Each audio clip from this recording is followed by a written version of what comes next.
To Live Pharma Coalition, LPC, audience viewers, and LPC 67 leadership speakers and panelist moderator. As you may know, every week, Sunday at 11 a.m., as per the Indian Standard Time, is the fixed time for weekly LPC online pharma discussion session. This LPC online pharma discussion session is for the all pharmaceuticals, life sciences, and healthcare industry people from all the departments and sub-department across the globe. Also, LPC have started its the commercial arms, that is the LPC mentor program for the LPC registered member to have a customized learning and sharing platform every month, third or fourth Sunday at 5 p.m. as per the Indian Standard Time. So last Sunday we had the first LPC mentor program at 5. And we do the registration for the part of to fulfill your need of the customized learning and sharing required the pharmaceutical, life sciences, and healthcare industry. Then the second is that we will be having on the next Monday, 4th uh, Sunday, that will be the 22nd August at 5 p.m. Before we start today's LPC 67 leadership session, I would like to take shed a part current of the future plan of LPC in the form of the numbers. Where are these numbers? And what is the LPC aim, objective, mission, vision of the for the pharmaceutical, life sciences, and the healthcare industry across the globe? Here, I would like to just share my screen.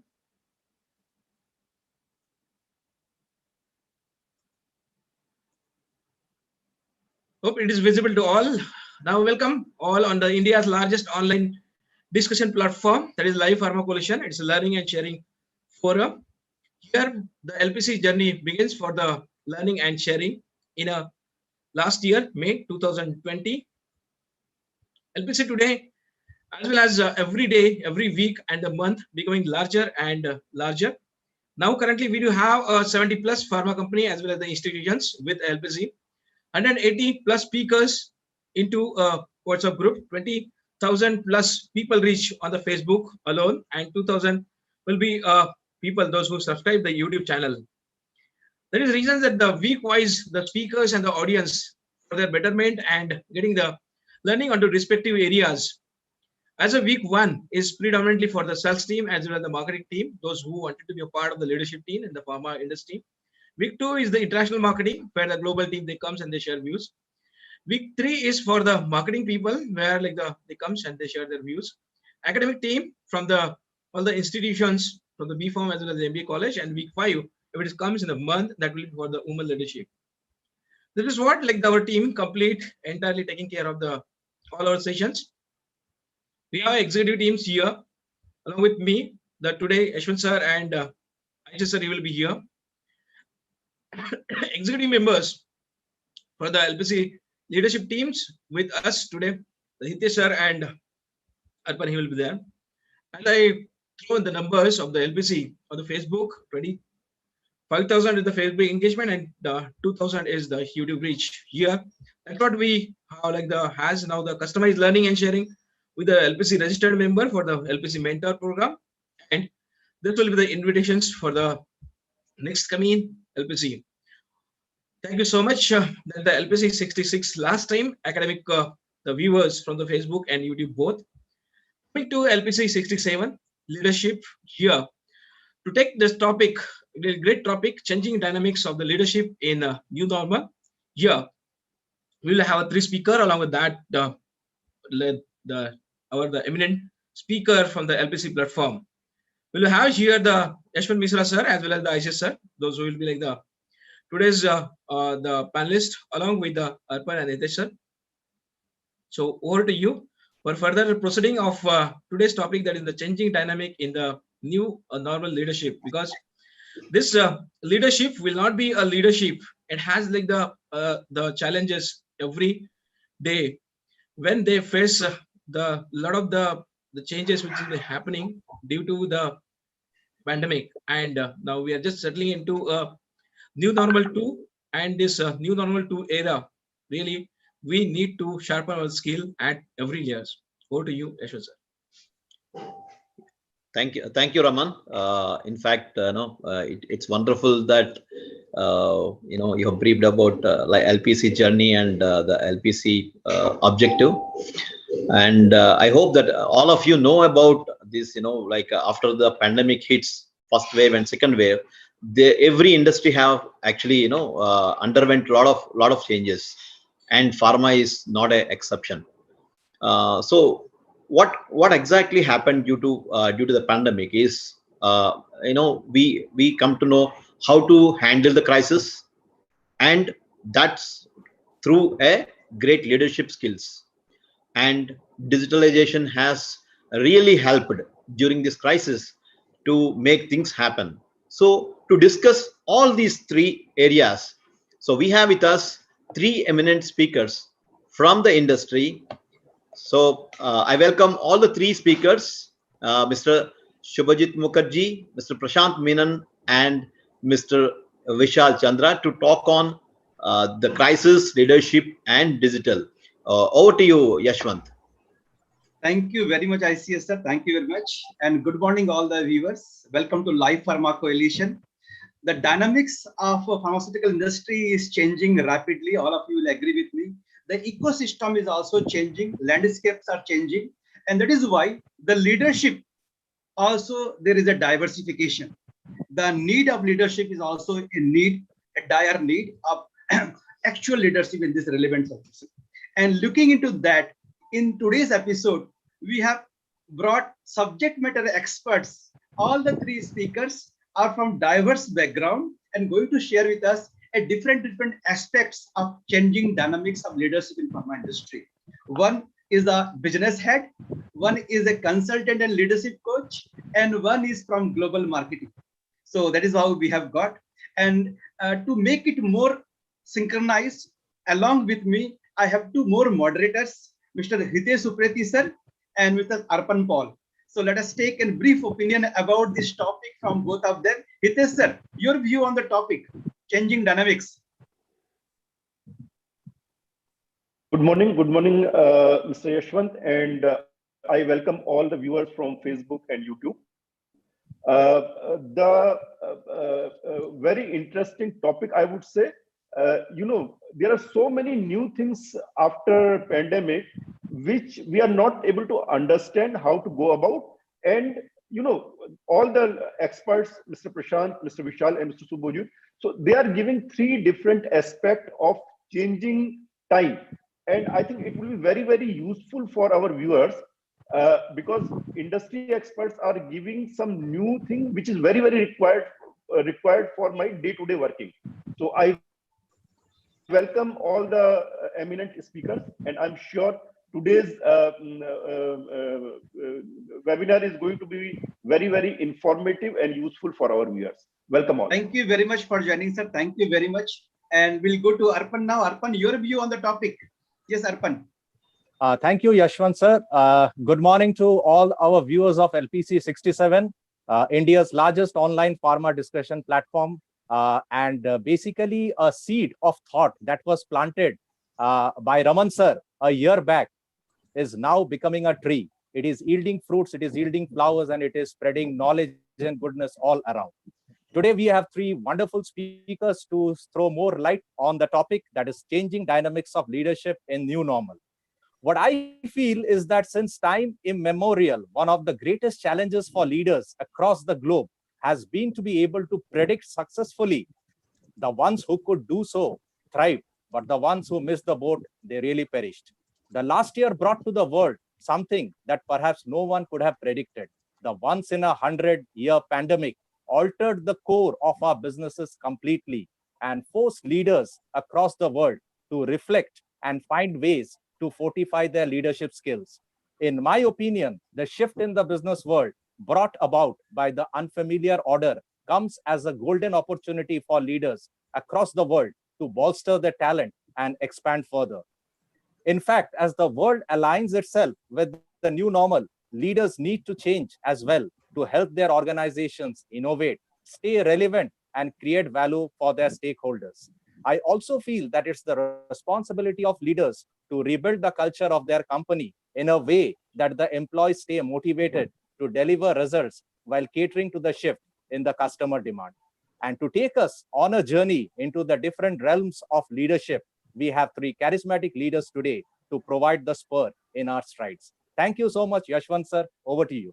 Thank you very much, Arpan. Thank you very much. Insightful. So it is a great learning we are going to have today. I request all the viewers to keep on sharing their learnings as well as question in chat box. Once the straight talk is over, in the second round, we'll take the questions from the viewers also.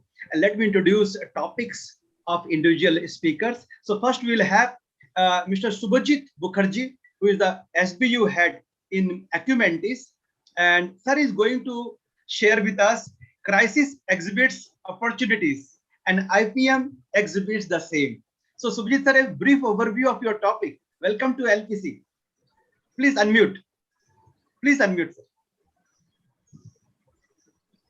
Thank you very much, Yashwantji, and great to have all the viewers on Facebook and YouTube Live, basically. The topic for today, which I'm going to discuss, as we have rightly said, crisis exhibits opportunities, and IPM, which is Indian pharma industry, exhibits the same. In fact, if we have the three-letter word, it is CEO, crisis exhibits opportunity. So CEO has to exhibit the same leadership with what I'm talking about. So I will be taking a journey through how the IPM has behaved pre-COVID and now, of course, COVID 1.0 and COVID 2.0. How is it resiliently? How is it showing resilience? I'm going to take you. And finally, I'm going to end by showing the 10 leadership skills that are needed in today's unpredictable time. Thank you, sir. Thank you very much. Looking forward to learn from you. Our second speaker today is a dynamic personality, Mr. Prashant Menon, founder, director of Workplace Dynamics. And he's going to share with us 6 types of power to being an effective leader. Sir, welcome to Live Pharma Coalition. And please share an overview of your topic. Prashant, sir. Thank you, Yashwant, and welcome to all the people on the screen here, as well as all the people who've joined in so early on a Sunday. I think you have a very, very a big fan following, not only in terms of the audiences who attend your event, but I guess also in terms of the panelists. It's always a pleasure to be on this forum, and I have been very happy to be a part of many LPCs as an audience, and I've really enjoyed the kind of deliberations that you'll do. What I'll be spending time today is on what is the kind of various powers that we use as a leader from time to time. There are some powers that we use it very unconsciously. What I'm going to nudge each one here is to be a lot more conscious while using those powers, because that can make a significant difference in the teams that you manage, the organizations that you lead, and the cultures that you're trying to create. So over the next few minutes that I would be spending during my session, I will also not only share those powers, but even try and give you a little insight onto how you can build those powers or how you can manage those powers. And I look forward to sharing that and learning from the other speakers and the guests as well. Thank you. Thank you, sir. Thank you very much. Looking forward to learn from you. And our third speaker today is Mr. Vishal Chandra. He is the Associate Vice President in the Venus Pharma, Germany. Sir, welcome to Live Pharma Coalition. And sir is going to share another very important aspect of leadership in today's changing dynamics, that is digital content methodology for non-IT pharma, particularly for senior and mid leaders level. What is the things you should know about that? Sir, over to you, sir. Namaskar to my Indian audiences. Guten Tag from Germany. Guten Tag means very good day. And because I can speak Russian, so Dobre Utra, it means good morning in Russian. So working in the global business environment, it's a good opportunity to showcase and share the knowledge, which we have gained over years in the pharma industry with our peer group, our juniors, and the forthcoming generation. So friends, you will agree that with every single presentation that we have on the internet channels, different forums, we talk about digital healthcare, we talk about digital analysis, we talk about jargons like big data, blockchain, virtual reality, extended reality. And as a professional, I really feel scared because half of the things I've just heard, half of the things I know a little bit, and half of the things I've not even heard. So, in context with our pharmaceutical marketing, how well we are adapting ourselves to the changing times, this will be the topic of my presentation. And I will try to share some valuable insights which a good pharmaceutical marketer at middle management level and at a senior management level we should know, because these will be the driving factors for success in coming years. Else, as we were discussing, if we will not adapt right now, we'll be lagging behind in the race. So my topic will be related to this. Thank you so much. Thank you very much, sir. You rightly said this is the power of digital, that we are able to connect with you all. Right from Germany, you are connected to us because of the power of digital. So we are looking forward to learn from you on this. So thank you very much, all the eminent speakers, for sharing the overview. And let us go to our first speaker, Mr. Subhajit. Subhajit, sir, please share your presentation. Subhajit, sir, I'm giving a brief profile about Subhajit, sir. He is a known personality in pharmaceutical industry, having 27 years of experience total in pharmaceutical. Out of these 27 years, 20 years into Amcure, 2 decades in Amcure, and now he is a BU head in Acumentis. Subhajit Da is having expertise in sales and marketing, business development, key account management, tender business, KOL management, and market intelligence. Not only that, training and development also. A diversified personality, we can say. Not only that, Subhajit Da is a trained associate certified assessor and is a speaker in various pharma forums. So we are really fortunate to have Subhajit Da in today's Live Pharma Coalition. Sir, over to you. Thank you, Yashwantji, for the kind words. So we go ahead to our presentation.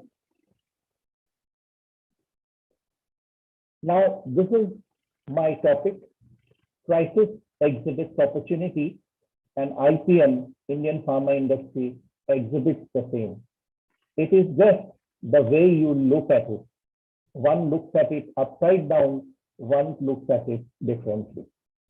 Now, this is another word for CEO. CEO, we know, is a chief executive officer. But can we say, in the changed word, CEO exhibits opportunity in every crisis? And indeed, it is turning out to be true. Sir, you can make it this slideshow mode, sir. Full screen mode. Yeah. Subhajit, sir, can you make it full screen? Yes, yes. Yeah. So I start, my first part of the presentation would be the Indian pharma industry performance for June 21. Since most of the audience here is pharma, it is very pertinent that we should know how the IPM has behaved for the month of June, and little bit of math.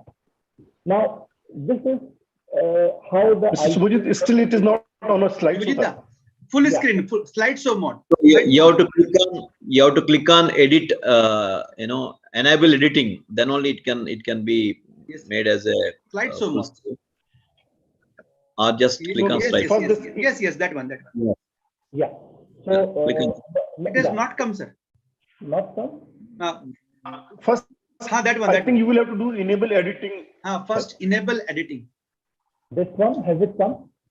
Yeah, it has come now. It's fine. Perfect. Yes, sir. Yeah. Go ahead. So now this is how the IPM has behaved in the last 2 years. If you see, the up is the unit part and down is the volume one. More or less, it has behaved linearly.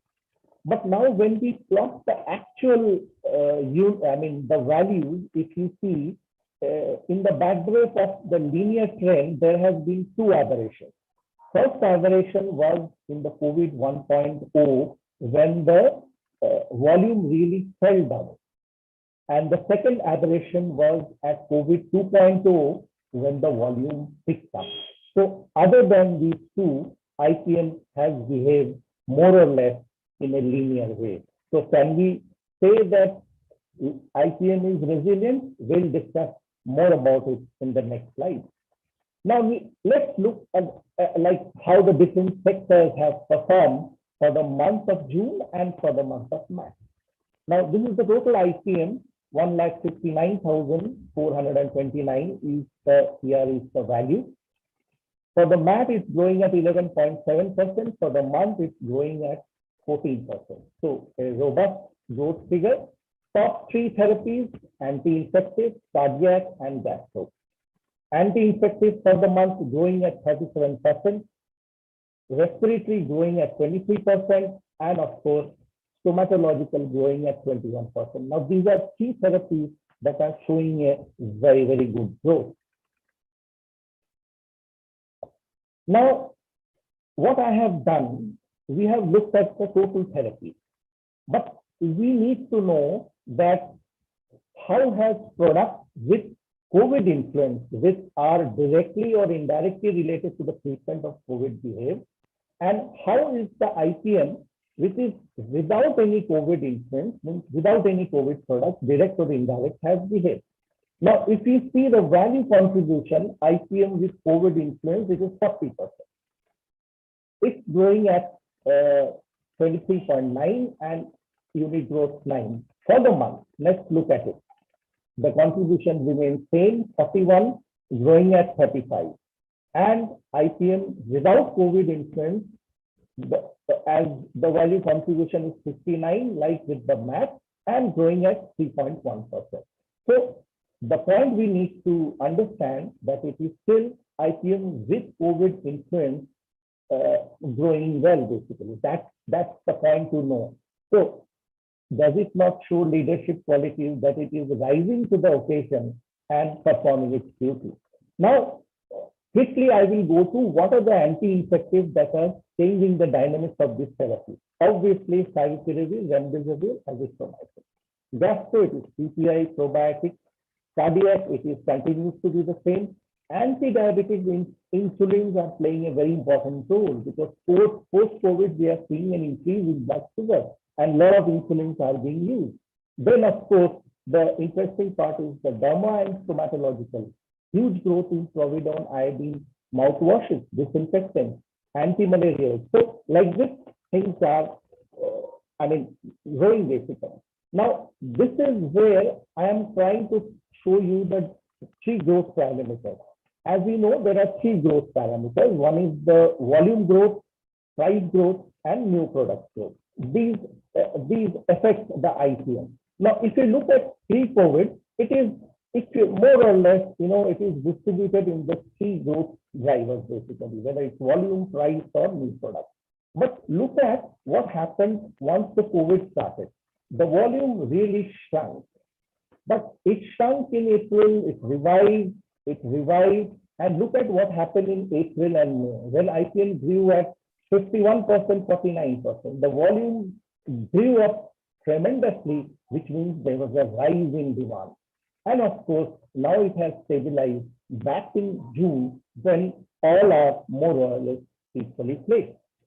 Now, these are the different new introductions or in the different therapies, molecules which are doing the magic. Now, of course, favipiravir, remdesivir in anti-infective. And why I am showing this slide more than the data sake, now there are 40 introductions in the favipiravir market. But what we know that it is Faviflu from Glenmark, which is having a huge lion share. So in spite of 40 brands being introduced, but Glenmark being proactive, launched Faviflu, and they have taken over the market. Same is with remdesivir of Cipla, Citrani. Now, similarly, these are the anti-diabetics. It is Remo with metformin, Dapa with saxaglutine. Then, of course, in respiratory, it's Montelukast with Belastine. Like this, in GI, there is obeticholic acid. The torrent is dominating. So, like this, the different therapies is being done. Interesting is in gynecology, where a sucrosomal ion is introduced and it's dominated by Aries. Similarly, these are the different products in different therapies. Now, let's look at a few, the company-wise ranking, where we see a few players among the top 20 continue to show 20 plus growth for the month of June. Now look at the growth of McLeod. All are showing 20 plus growth. McLeod 22%, Wendy's 20, MCR at 26, Aristo at 24, and of course IPSA at 21. So this clearly speaks that there are some companies which are continuing to show a robust rate for the month and for MAC also. And of course, this is the next 20 players. That was the first 20 I showed. If in the next 20 I see, it is FDC, it is Ajanta, Apex, Petro, Larenon is coming out well, Blue Cross, and Hegde and Hegde. Growth of Hegde and Hegde signifies there is a revival in the dermatological segment, which is a great news because you will all remember pre-COVID, it was derma which was going very well. Now let's come to quickly the brands which are doing well. As the demand for brands with role in COVID treatment falls, the conventional top brands seem to be coming back to the original slot. Few brands continue to show robust double or triple-digit growth for the month. So Saviflu, if you see, for MAC it may be number one, but for the month it slips to 11 ranks because COVID is decreasing. So, there is an adjustment and readjustment and growing, and again, it is coming to where we were earlier. So Saviflu currently, if you see for the month, it is Zinkovic. Now look at Zinkovic. It has become number one for the month of June.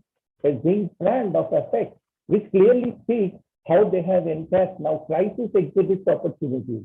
A crisis and Zinkovic show the crisis and grew up basically. Similarly, we see Saviflu growing very well. Because we come to 15 franc basically. Now we quickly go to the leadership slide basically. Now let's come to that when a crisis happens, will you rise to the challenge or will you fall? Now we go with 10 commandments. Now I'll quickly go through each of them. First is of course align expectation. Second, all eyes are on you. 3, stay positive. 4, tell the truth. 5th is know what you stand for. 6, demonstrate empathy. See the big picture. Slow down and stay calm. Have a plan and simply lead. Now let's look at this. Align expectation. It's very important that we need to address the unknown because we don't know exactly, we don't have all the answers to everything. So we need to address the unknown, and this needs skill, insight, patience, and that will conquer barriers. And we need to communicate early if we have to align expectations. Now, there may be some expectation which may not be tuned with reality. Now, can a leader align the expectation with the reality and at the same time say that he does not have all the answers to every question? We keep on learning with that. So this becomes a very important first commandment. Very important, all eyes are on you. As the intensity of a situation grows, dig into resources of value, talent, and experience. And to all this to happen, we should be aware of ourselves, what we stand for, what values we stand for, what strengths we stand for, and hence all eyes are on you. But a great example of this, we all travel by flight. When we travel by flight, a lot of times we are hit by turbulence. Even a frequent flyer like me at times gets not nervous, but we feel jittery.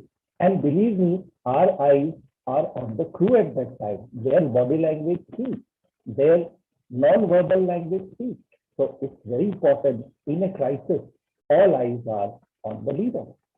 Very important, easy to say, stay positive, but it's important. As John Maxwell says, the leader adjusts the sails.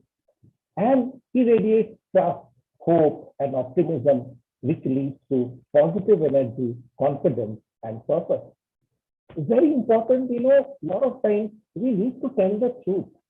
Well, this is exactly what is what.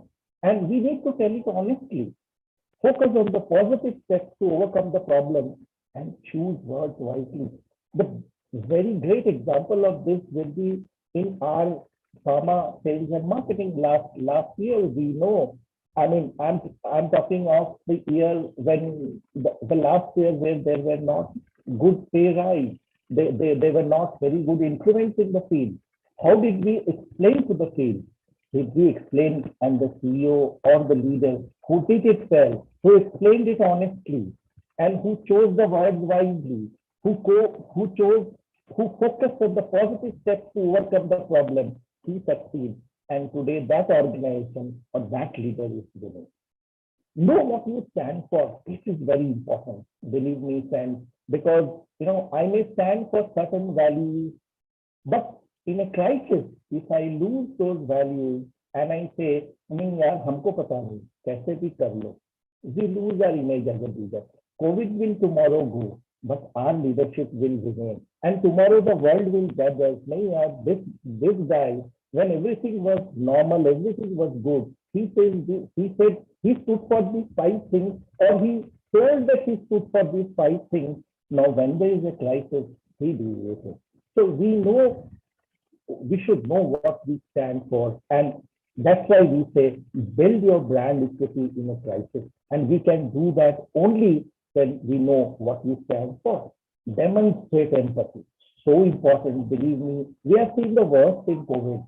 We have to first listen to understand. Very, very important. We don't listen, we listen to reply. Can we listen to understand? And empathy is about what other person needs, and my action or the leader's action should benefit them. Now, similarly, since we are in the sales and marketing, there are so many of our colleagues who got affected by COVID directly or indirectly. Either he got affected, his mother, his relatives, and it was so important how to talk with that guy, especially on a sales closing day. When the temperatures are heated up, how does the leader talk to that guy who had an issue at home? Are we talking with empathy?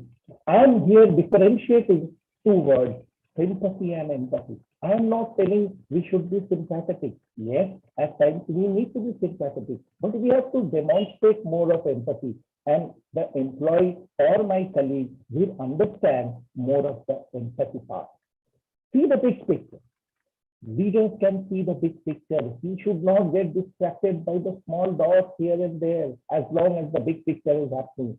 Visualize potential impact much before others, and step back from managing the urgent problems while maintaining focus.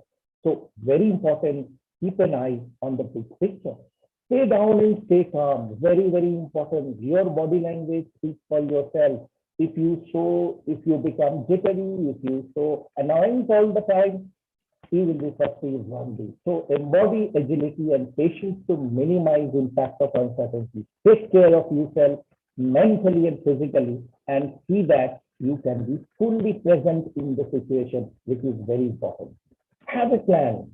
You can't blow an uncertain trumpet, as Roosevelt said. Envision success and build a plan that is easy to understand and flexible in responding to unknowns. Now, say the coverage of the master call list or the doctor list in this COVID plan. Is it possible to cover all the 120, 150 or 200 doctors that one has in the doctor's list? No. Can we revise the plan? Now, what is the plan? How is the plan going to benefit? Can we envision its success with that plan and build a plan that is easy to understand and flexible in responding to unknowns? That's very important. Finally, simply lead. Leaders work from within themselves. Be prepared, don't panic, and see the opportunity to transform. In every crisis, there is an opportunity. Can the leader take advantage of it and take the opportunity to transform the world around him, to transform the organization that he is working, to transform the people around him? Then only he is called a true CEO, because he will exit crisis he will see opportunity in every crisis. Now, the last 2 things which I would say, we have seen the 10 commandments, but all this is in 2 things. First is resilience. Now look at ICM, how it is exhibiting resilience. It fell down during the COVID 1.0, But believe me, in COVID 2.2, it was so not so much affected because it was well prepared. So resilience, IPM exhibits resilience and strong leaders exhibit resilience. This is an important leadership and individual trait. Such leaders are risk takers and they develop others. And we look at one more thing, which is perseverance. Perseverance. I later on talk about vaccination, which talks about perseverance, because perseverance is nothing but to remain on course of action despite obstacles. Have a purpose, planning, accuracy, and self-belief. This is the vital trait. So if I combine the 10 commandments, then I can club or bucket it into two things, which is resilience and perseverance. And my IPM shows both of these. So if my IPM shows resilience, if my IPM shows perseverance, we are leaders. Can we show these two traits? Can we change the world around ourselves? Can we transform ourselves? Can we take the people around with us and transform the organization which we are working and make the world a better place to live? Thank you very much. Thank you very much, Da. Wonderful. Please stop sharing your presentation. Subhajit Da, wonderful presentation. We can say khub bhalo and prachur, we can say in Bengali language, but really insightful. What smartly you have done is started with the IPM Pharma overview, and you connected those learnings of IPM Pharma reflecting in the leadership trait. That is a wonderful thing you have shared. And just a key take-home message, 2-3 take-home message was I was able to learn. It is second wave subsidizing. Most of the therapies are coming to normal. That is a good sign you have shared with that. And if you compare IPM with COVID and with IPM without COVID comparison, the growth and values are almost the same. Growth is also gaining very good in non-COVID situation. Anti-infectives, particularly favipiravir and remdesivir, are gaining a lot of importance. Then gastro PPIs, cardiac, heparin, and anticoagulants, they're also gaining market share, right? Not only that, some of the top 20, as you know, traditionally anti-diabetics used to be there in the insulin, and anti-diabetic used to be there in top 10 brands. Now these anti-infectives like favipiravir and Ginkgovit is reflecting in top. That is a good sign on that. And taking learning from this reflection of the IPM, you have connected with the 10 commandments for leadership. That is really wonderful. Align expectation, demonstrate empathy, then all eyes are on you. So self-awareness is very, very important. This is the recommendation from you to all the current leaders. Stay positive, tell the truth, very, very important in today's scenario. And then brand equity, very, very important. See the big picture, stay down and calm. Have plan, very, very important. You should have backup plan for all the uncertain situation. And resilience is one of the very important trend all the leaders should have. So really, thank you very much for sharing the insight. It is really wonderful to know these commandments, particularly in today's situation, which are very, very relevant. And before going to the next speaker, Arpan Paul, to introduce Prashant sir, I need to thank all the viewers who are actively following. Then Niladri, then Vivek, then Rathi, Manish, Pankaj Srivastav, Manish Pujari, Prabhakar Jha. Thank you very much, everyone, for appreciating. Many of them are watching and sharing and have appreciated. Thank you very much for some of the questions are there. Those questions we will take after the straight round. So over to Arpan. Thank you so much, Yashwant sir. First of all, excellent, wonderful presentation by Shubhajit sir, and especially the 10 commandments, which are so very important for the budding leaders in the pharmaceutical industry, because definitely they are going to give direction to their ambitions. Next, I have to introduce Mr. Prashant Menon, and I think it's a privilege for me to be able to introduce Prashant sir, who is a role model for me. A charismatic leader, a fantastic speaker, a person who has got years of experience behind him, and a person who is one of the most powerful in the pharmaceutical industry. So Prashant sir is a strategy and leadership consultant and executive leadership and team coach, founder director of Workplace Dynamics, as well as a co-founder at the Bento Coach. Prashant sir has 27 years of corporate experience, and isn't that a lot? And he has worked with major pharma MNCs and a Spanish MNC. His journey spans from the frontline sales personnel to the managing director. Now he has managed company turnarounds and transformations. He has strategized brand therapy, category leadership, and led multicultural complex organizations. He's an internationally certified executive, leadership, and team coach, a visiting faculty at Narsi Monji Institute of Management Sciences, the School of Business, which is indeed India's top 10 management institute at Mumbai. He was awarded as one of the top 100 marketing influencers in 2016 by the World Marketing Congress. He loves speaking on leadership and strategy at various national and international forums and management institutions. So please join hands with me in welcoming Prashant sir. And today he is going to speak on the 6 type of power you must know to be an effective leader. So Prashant sir, it's over to you. Thank you so much, Arpan, for your kind words, and thanks a lot. It was lovely hearing Shubhojit back again, and on a topic that he loves, which is the IPM, and correlating a lot of it to the day-to-day business. As I gave you a brief about what we're going to be looking at, what is effective leadership all about? This definition keeps changing. This definition keeps changing, company to company, level to level, environment to environment, and there can never be a fixed definition for leadership, because it's always evolving as you spend time in your careers, and not only in your careers but even beyond your career.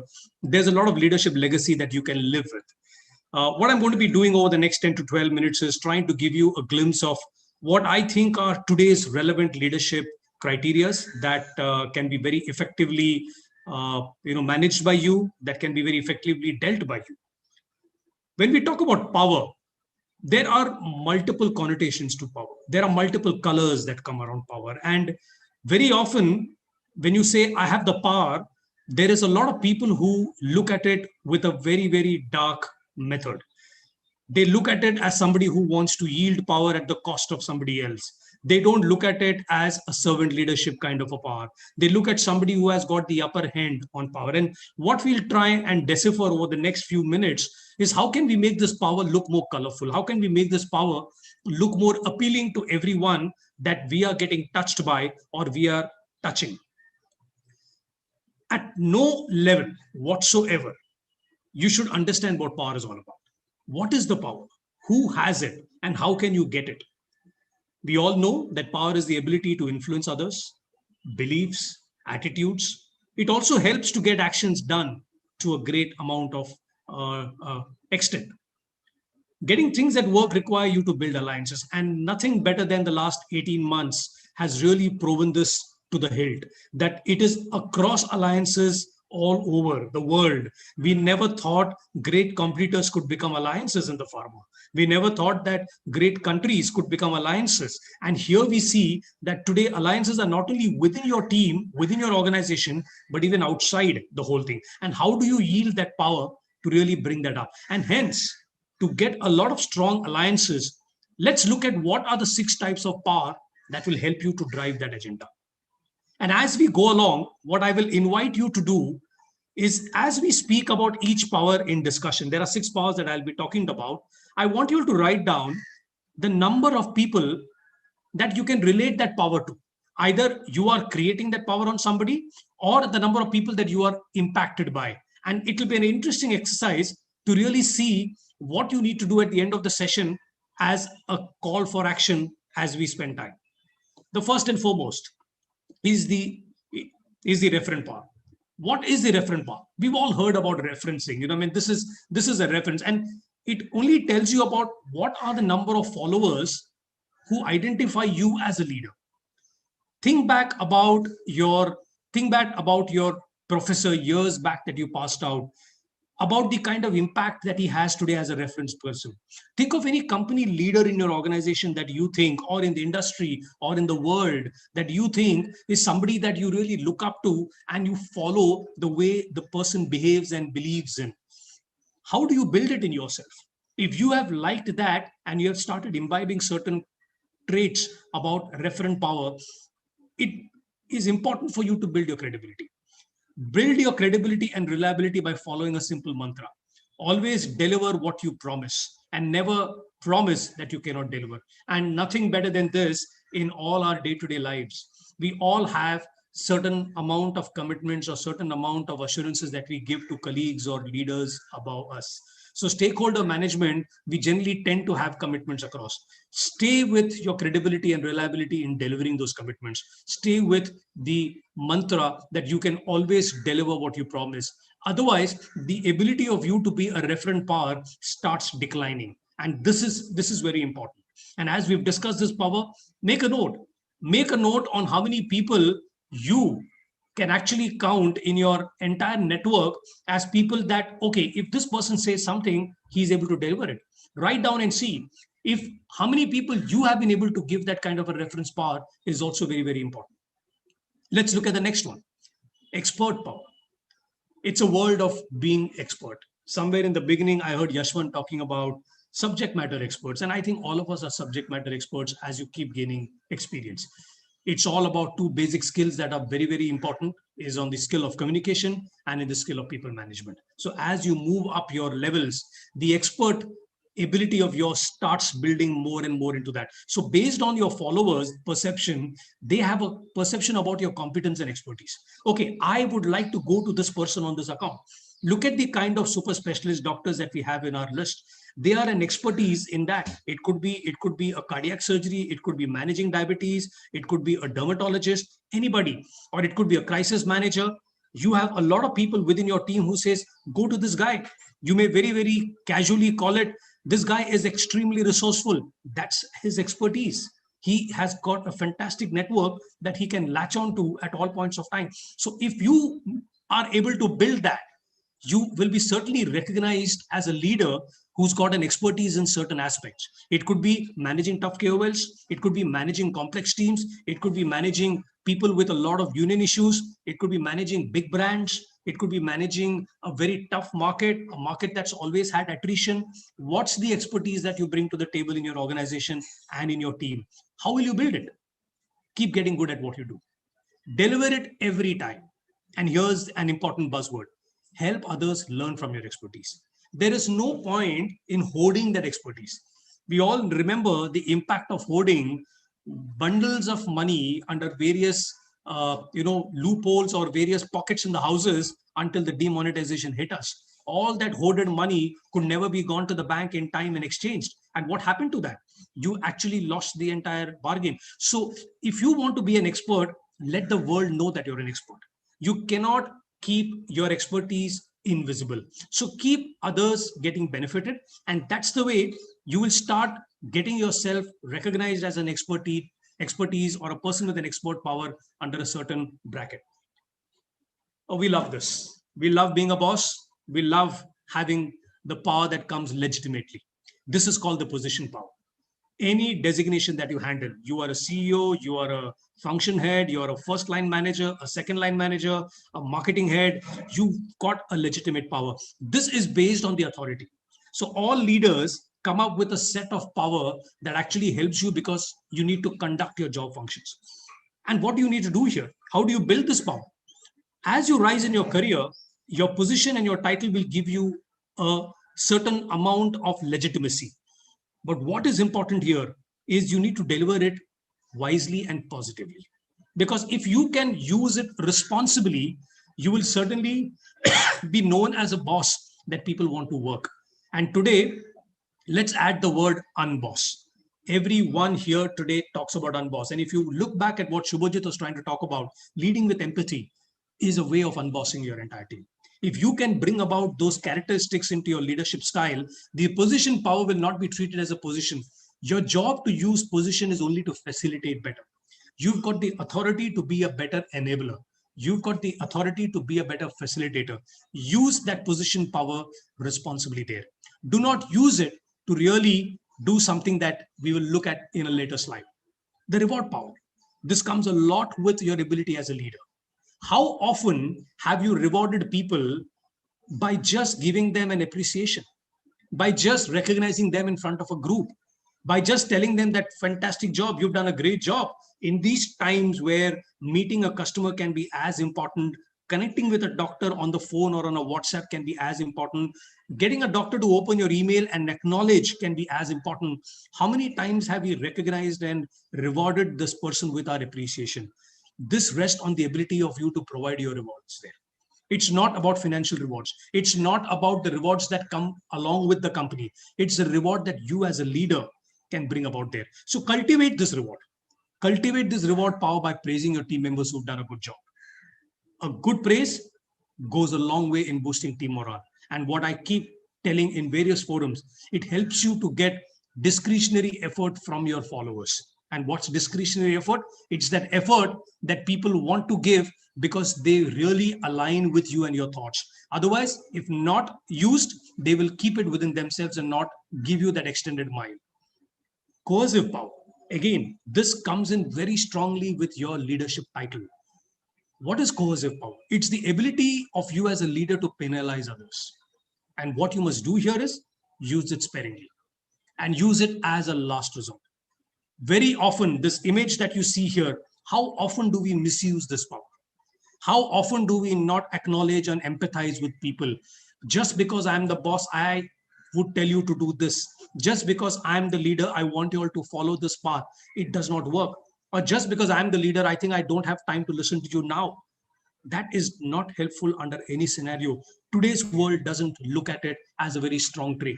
So the coercive power needs to be used more as a management. And here, if you notice, it's not how you build it. You don't build coercive powers. You actually manage coercive power. Communicate very clearly your expectations in the beginning of a task. Very often, look back at how many times you had to use a coercive power. You will find out that communication breakdown has been one of the biggest reasons.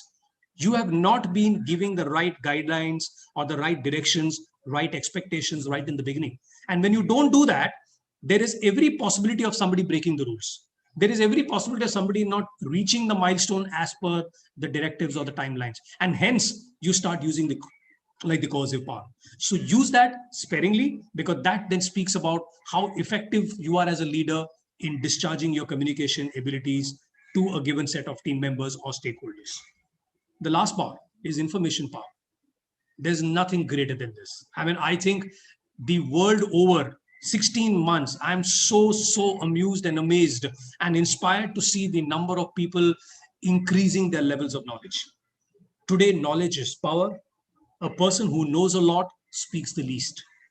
A person who does not know much tends to try and comment after every sentence. And that is not knowledge. That is not information. And how do you build that? Read, read, read.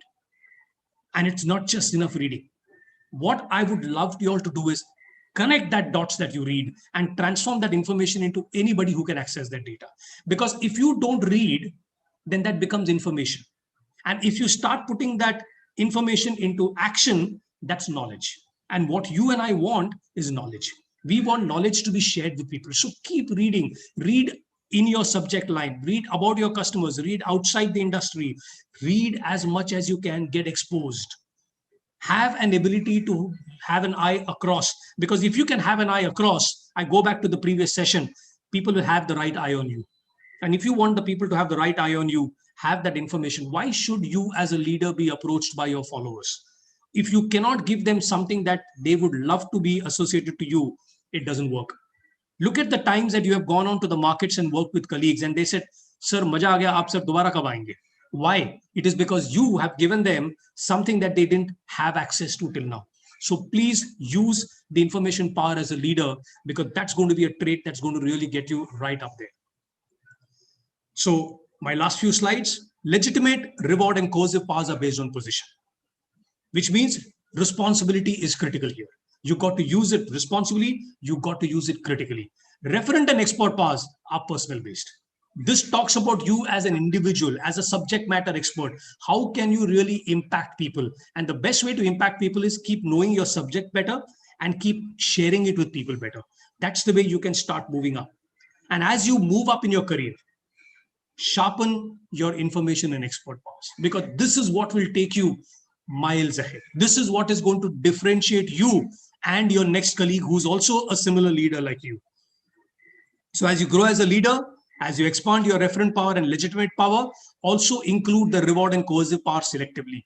Be more liberal on reward, be more miserly on coercive. That's the way I would love you all to do. Remember, you may not need to have all the 6 types. Nobody is ever perfect on all the 6. But you must be able to recognize what you can do to build better alliances and stakeholders. And I love a statement that I keep hearing, in a lot of comments that Yashwant puts across. Let's collaborate. Let's collaborate. That's the mindset that you must bring to the table. It's an amazing mindset, because this is a world of alliances, and that alliances will only come if you have got something to share to the other person. Otherwise, alliances will not happen. And finally, you understand that the types of power that exist in your organization is important for you, because you got to become good at that. If you want to grow in your organization, you got to become good at what kind of powers your organization believes in. And that is important for you to cultivate as a person. So I hope if you all have been also remembering to make some points in terms of the number of people that you're impacting. If you're impacting more than 75% of your team, you're in good space. And if you're not, start working on that powers to build it up, except the coercive power. That power is to be managed. All the other powers is to be built up. Build it up as you go, day on day, month on month, year on year. And there is no reason why there will be not enough power that you can deliberate to the people around. Thank you so much for your time and for your patience. Thank you so much, Prashant sir. Excellent, wonderful. It couldn't have been any better, because power, when given to people, either they do good to it or they misuse it. So this is the wonderful beauty of power. So as per your talk, sir, power is appealing to everyone, what it is, who has it, and how we can get it. Now, power is the ability to influence others. And the 6 wonderful types of powers that you have referred. First is the referent power, which relies on how much the followers like and identify you as a leader. Expert power is based on the followers' perceptions about your competence and expertise. Third is the position power, also known as legitimate power, and is based on the position or role of authority. The fourth that you had said was reward power, which rests on your ability as a leader to provide rewards to your followers. The fifth is coercive power, is based on your capacity as a leader to penalize others. And the sixth is information power, which is based on your possession of knowledge others may want or need. So exactly, if we go by the stick and the carrot theory, the stick has to be used very less, and it's more of the carrot that is going to bring dividends as far as the team management is concerned. So connect the dots and transfer the information, reward more and coerce less. And if we are impacting more than 75% of the people, we are on the right track. And if we are not, then we need to develop ourselves more as a leader.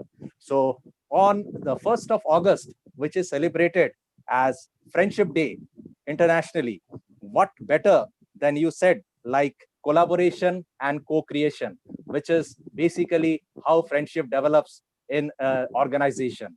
But along with that, we also need to be aware that not all friends can actually keep friendship together. Some are not worth the friendship. So a small 2-minute story that I would like to tell is that John and Miller were the best friends. And one day they went to a forest on a holiday to explore the beauty.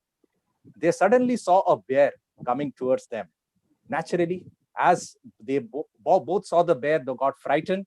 And as a reaction, Miller, who was an expert in climbing tree, immediately climbed the tree without sparing a thought for his best friend, who had no idea how to climb a tree. John thought for a moment. He had heard that animals don't attack the dead bodies. So he fell down on the ground and held his breath. The bear came, sniffed him, thought he was dead, and went on its way. John. Then Miller slowly came down from the tree and asked John, my dear friend, what did the bear whisper in your ears? John said, the bear asked me to keep away from friends like you. So in this corporate world, we too have many friends. Always remember that free cheese is only available inside a mousetrap, and a generous slice of butter is only applied with a knife. So keep in mind the mousetrap and the knife before arriving at any conclusion. So happy Friendship Day to all of you. It's time we collaborate and co-create. Thank you so much. So over to you, Hitesh, sir. Yeah, before we go to the next session, there is one question which which is very relevant at this time. So Prashant sir, so Tinu John is asking why leaders fail to appreciate the team or individuals. Is that the position or designation don't allow them to do? They feel it's not required, or do they feel it's not required? So this question is from Tinu. Thank you, Tinu. Tinu's a very nice ex-colleague, and I think one guy who really reads a lot and is very updated. And well, there is no leadership position that endorses you not to appreciate and talk to people. It always tells you to really take care of people, stay empathetic, look after them, because at the end of the day, the leader is a leader because of his team. Otherwise, there is no reason for somebody to have. I mean, we've known of some companies where there is a titlehood of a manager, but there is nobody under. And it's very clear that it's only to recognize the person's ability or seniority. But very, very, very evidently, the person doesn't possess a management skill, and hence there are people not under them. So if you are a leader and have a team under you, the organization cannot have under any rule book of theirs that you cannot look after the team or appreciate the team or even reprimand the team when needed. So you have to be doing it, whether your organization's rule book talks or it or no. As a person who's donned the mantle of being a leader, please feel free and give that impact to your people below, because they are the ones who are going to deliver the numbers for you and not the people on top. The people on top are facilitators and enablers. But if you can do that, irrespective of the top kind of a response that you get, you will be acknowledged as a leader that people would love to work for. Thank you. Thank you. Thank you very much. Yeah. Yeah, Hitesh. A wonderful morning. Yeah. A wonderful morning on this new month, 1st August. CEO, that is what I liked a lot. Chris's exhibit opportunity by Mr. Shubhojit. And Prashant, as usual, is always wonderful. I really love to listen him. And 6 types of power was fantastic. Okay, so now we have our third speaker from a different time zone, from Germany, Mr. Vishal Chandra. Mr. Vishal is around 24 years in the industry now. And I know Mr. Vishal from the day one of his career, because I was in the training team when he joined Ranbaxy in 1997. He does extremely well. In fact, he was put in a territory which was the #1 territory in UP that time. And that territory he grew by 30%, I remember, and he was slogging like anything. A young chap from a bigger town of Lucknow to Devariya. So I remember those days when I see this photo of Vishal. Vishal has done extremely well in his career. From Ranbaxy, he moved to McLeod's, and he was one of the few managers who was taken into international. So Vishal was posted in CIS with McLeod's. Then Vishal moved to a company called Tulip, which is an offshoot of Elken, where Vishal spent a big amount, first in Ukraine and then in India as a business head. And for last 4 years, Vishal is at a place called Dortmund in Germany, where he is taking care of business of Venus Pharma. So they have their own manufacturing unit there, as well as they do a lot of work for other companies. So Vishal is a lifelong learner, I would say. Apart from Hindi and English, he is very fluent in German as well as Russian. And he has done his MBA from Steam Bias University, and he's a Six Sigma green belt holder. And I follow him on LinkedIn. I'm seeing that in last 1 year, he must have done at least 10 to 12 different courses when the lockdown was there. So, and this topic which today Vishal is taking, digital content methodology, non-IT pharma marketer, I have seen this the similar kind of presentation by Vishal in one of the international conference.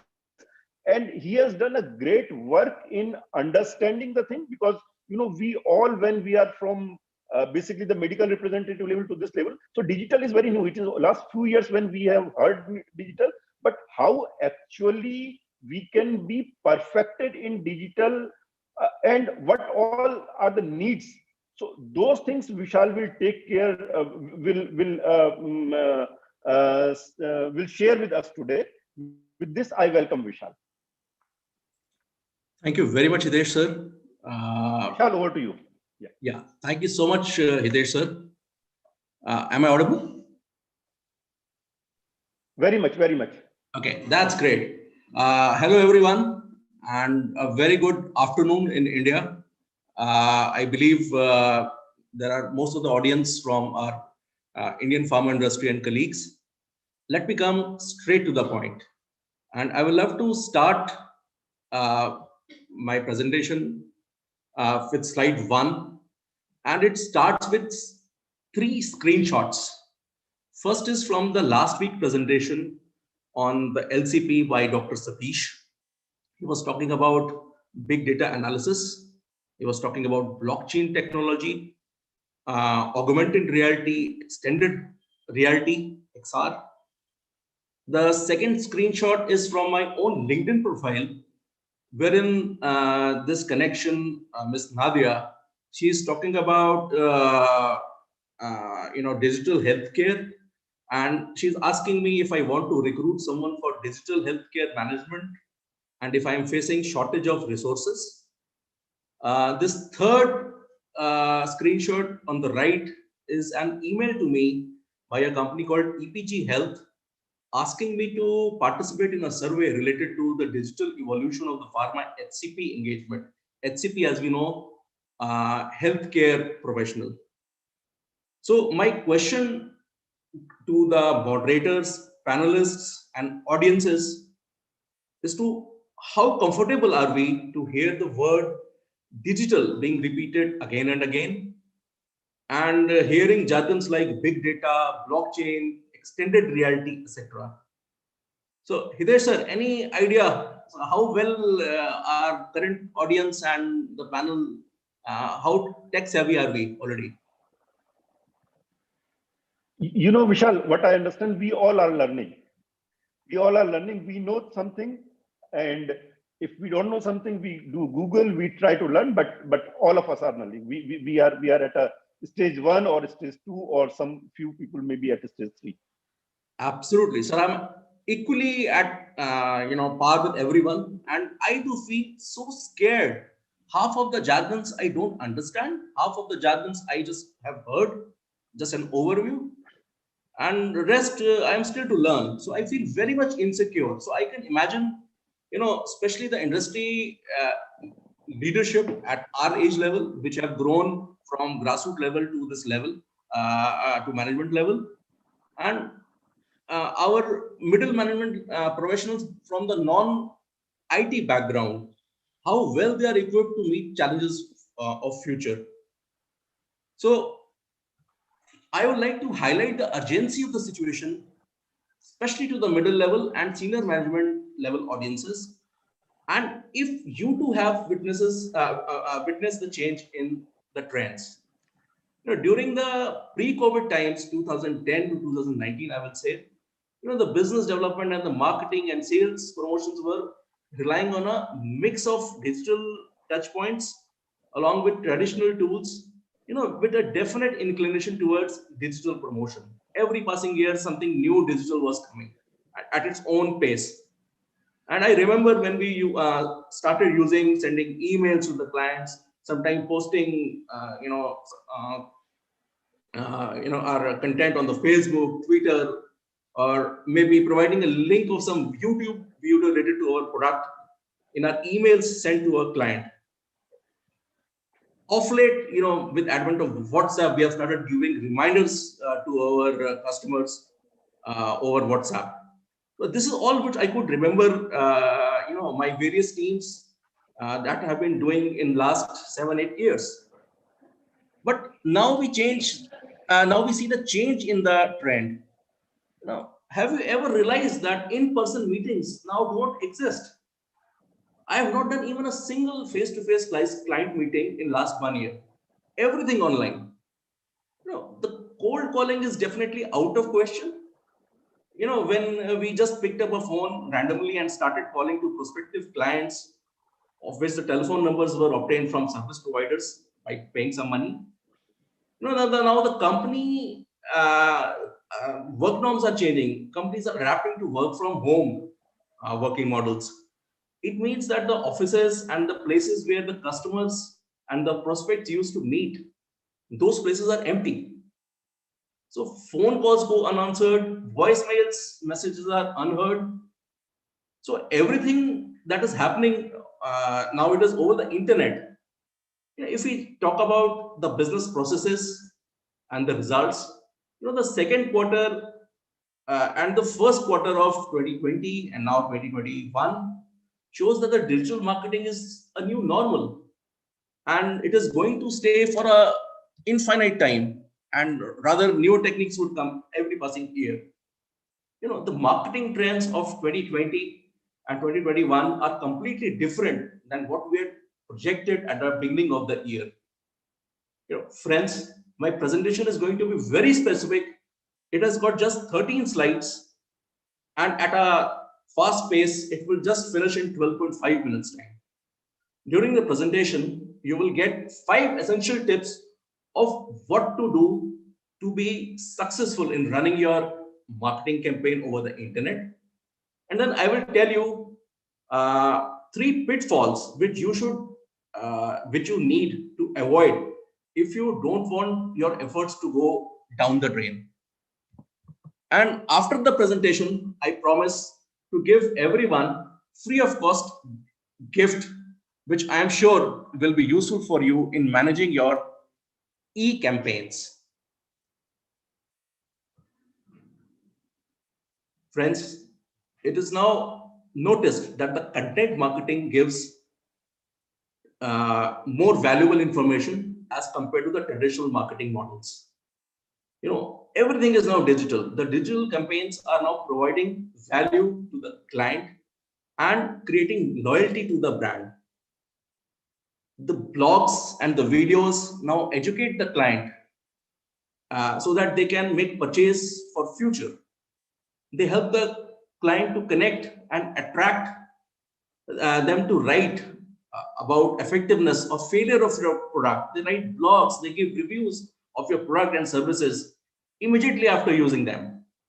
Or even if they have a telephone call with your colleague in your company, they give a positive or a bad review of your company. Everything has changed now. It is happening over the internet. So all these things were not at all possible with the old and traditional business models.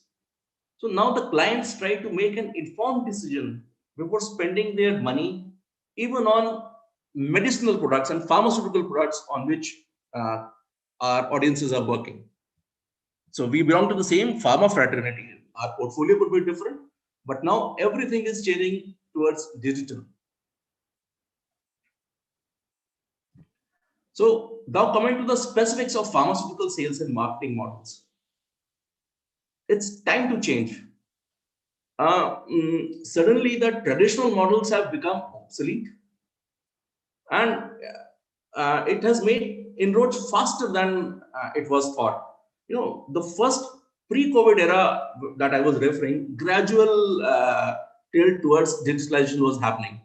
But sudden change has happened during 1.5 years after COVID happened, because nothing related to B2B activities or the ATL and BTL activities that we used to do for promoting our products is relevant. So everything is being changed into digital backed business models.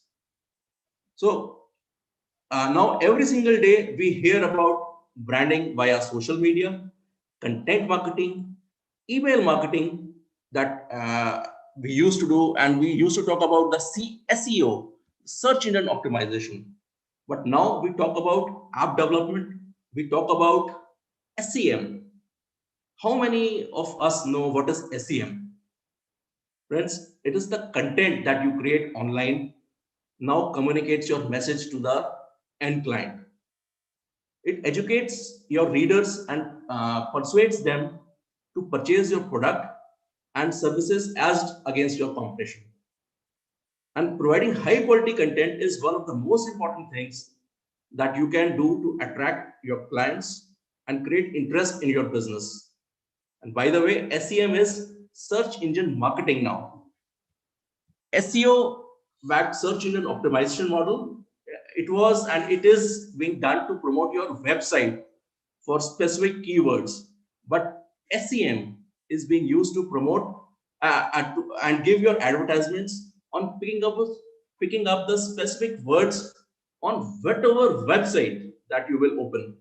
It is a costly activity, and the service providers, they charge a big money from the brands for providing SEM.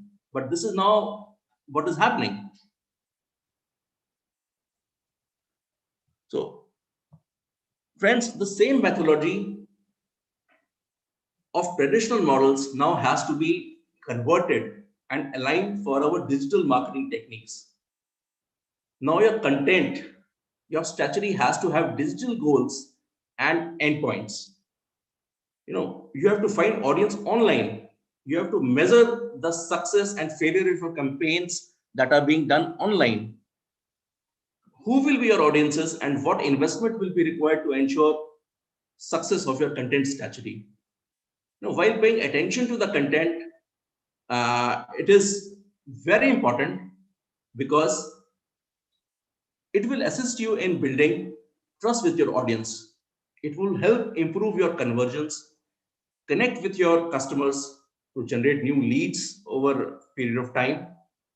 And now the customers expect very high quality content from their favorite brands.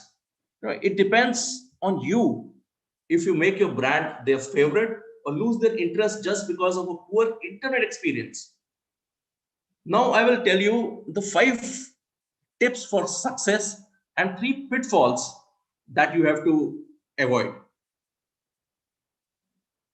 So we have to start by correlating the old traditional models and how to convert into the digital based and digital backed model. Likewise, in the traditional models, we also have to start by making our aim and goal before even a 2-line message or a post is done over the Facebook or Twitter. You have to understand what is the purpose of your information and the content that you are posting. Either it is to gain customer loyalty, or is it to educate your customer to provide new information, or is it to create awareness of your brand or to promote a new service? So the goals have to be smart. So smart is to know what you want to achieve with your message. Why are you posting about your product on a Facebook? Why not on a LinkedIn? You have to understand your goals. Your goals have to be, and your activities have to be measurable.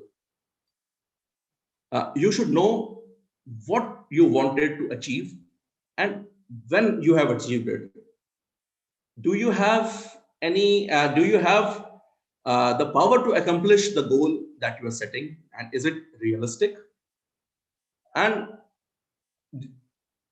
can you achieve it in a realistic time frame? That is also important, because if we make the goals which are not measurable in terms of time, then also we start getting impatient about it. So even for small messages related to your product or services or a detailed blog or a video, you have to bring a good clarity by making a descriptive and perspective aim.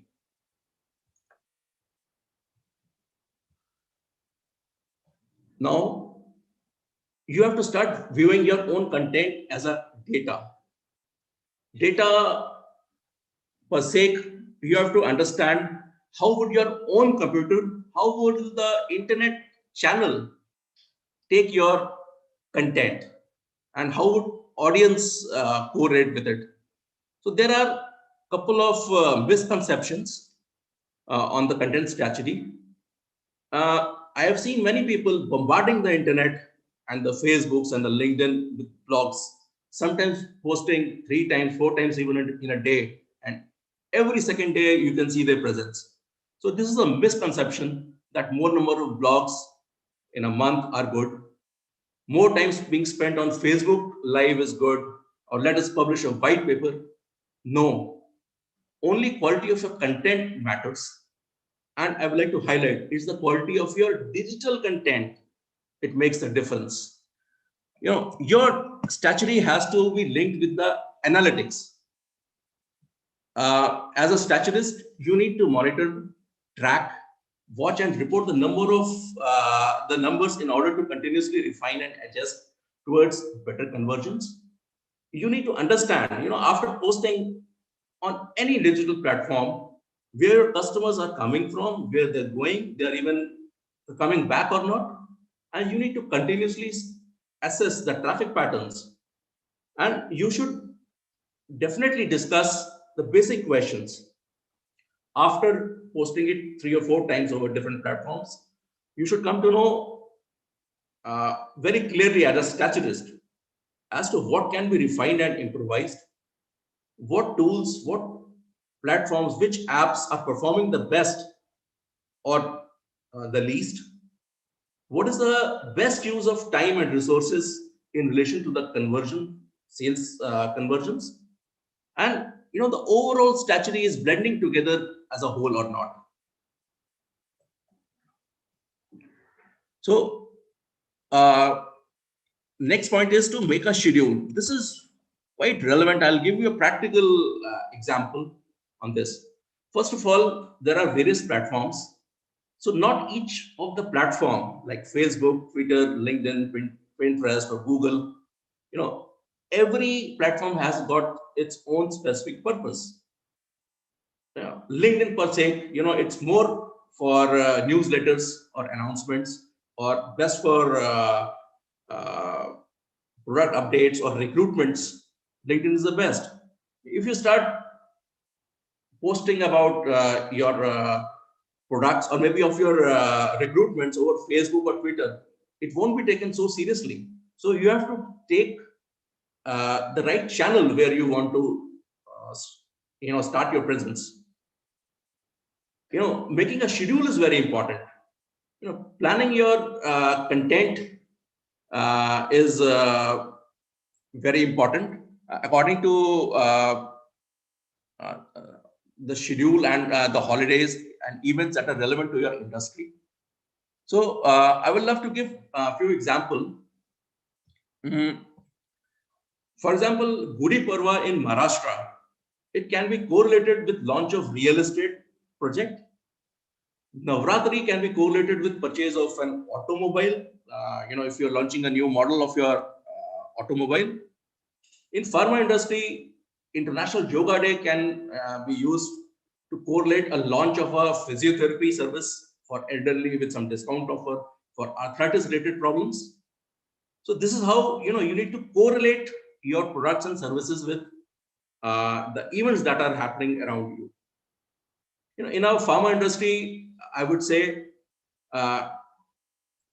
if we talk about international business and even product launches in our markets, so your advertisement campaigns, your product promotion campaigns have to be aligned according to your launch schedule, availability of the products at distributors, pharmacies. In international business, you cannot just start a launch of the product without even registering the product and availability of the dossiers. I'll give you a real example of today. See the time. I am very well connected with my counterparts, colleagues across the world.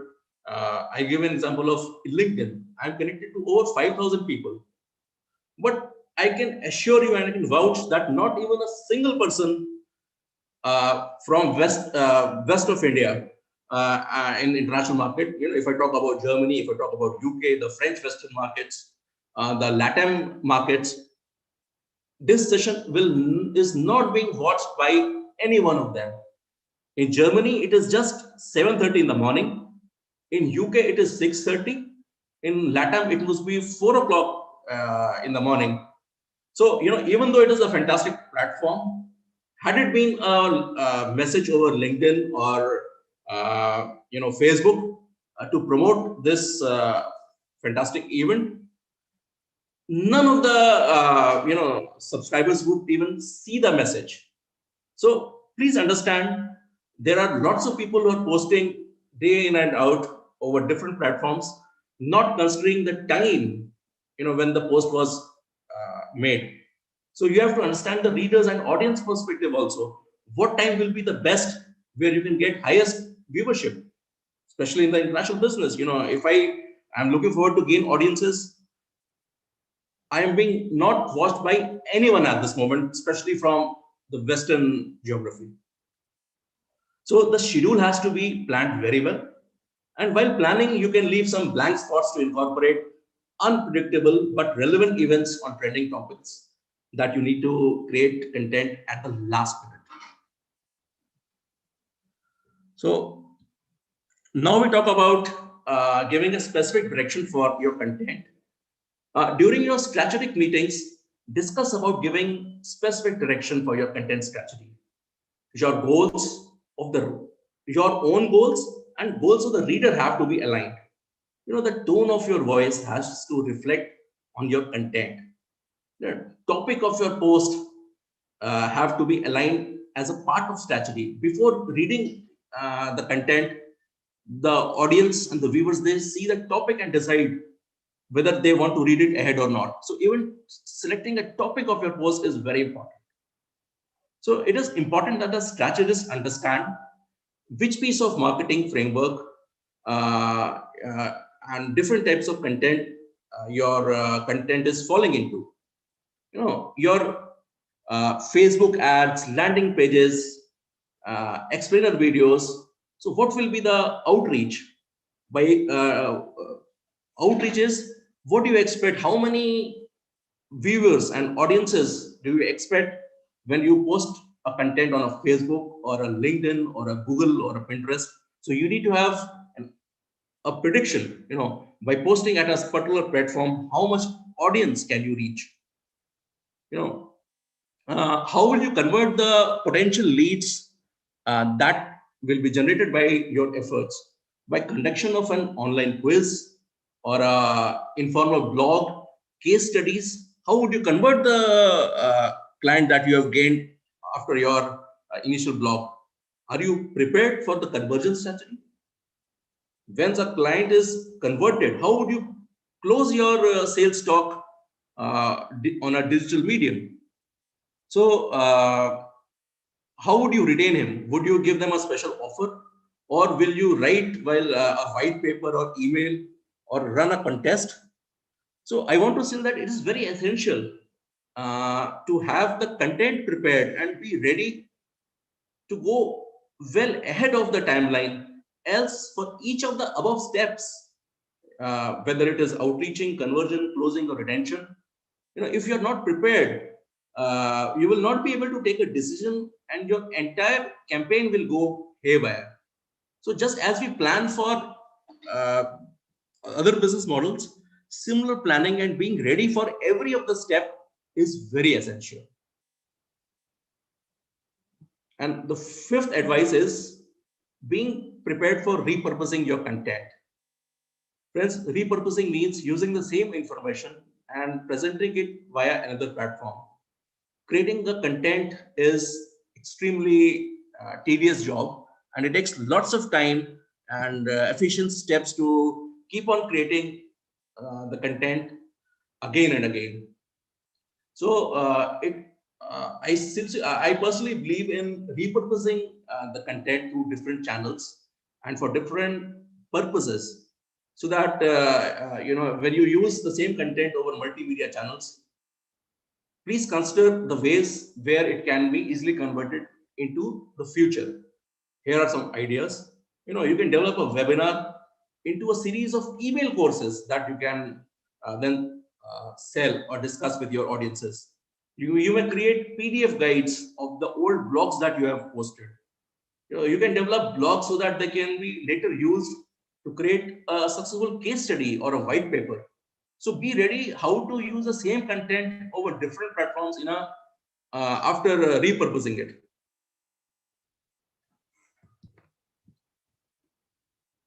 Now, the most important thing, pitfalls. So I told you 5 things what you require to become successful.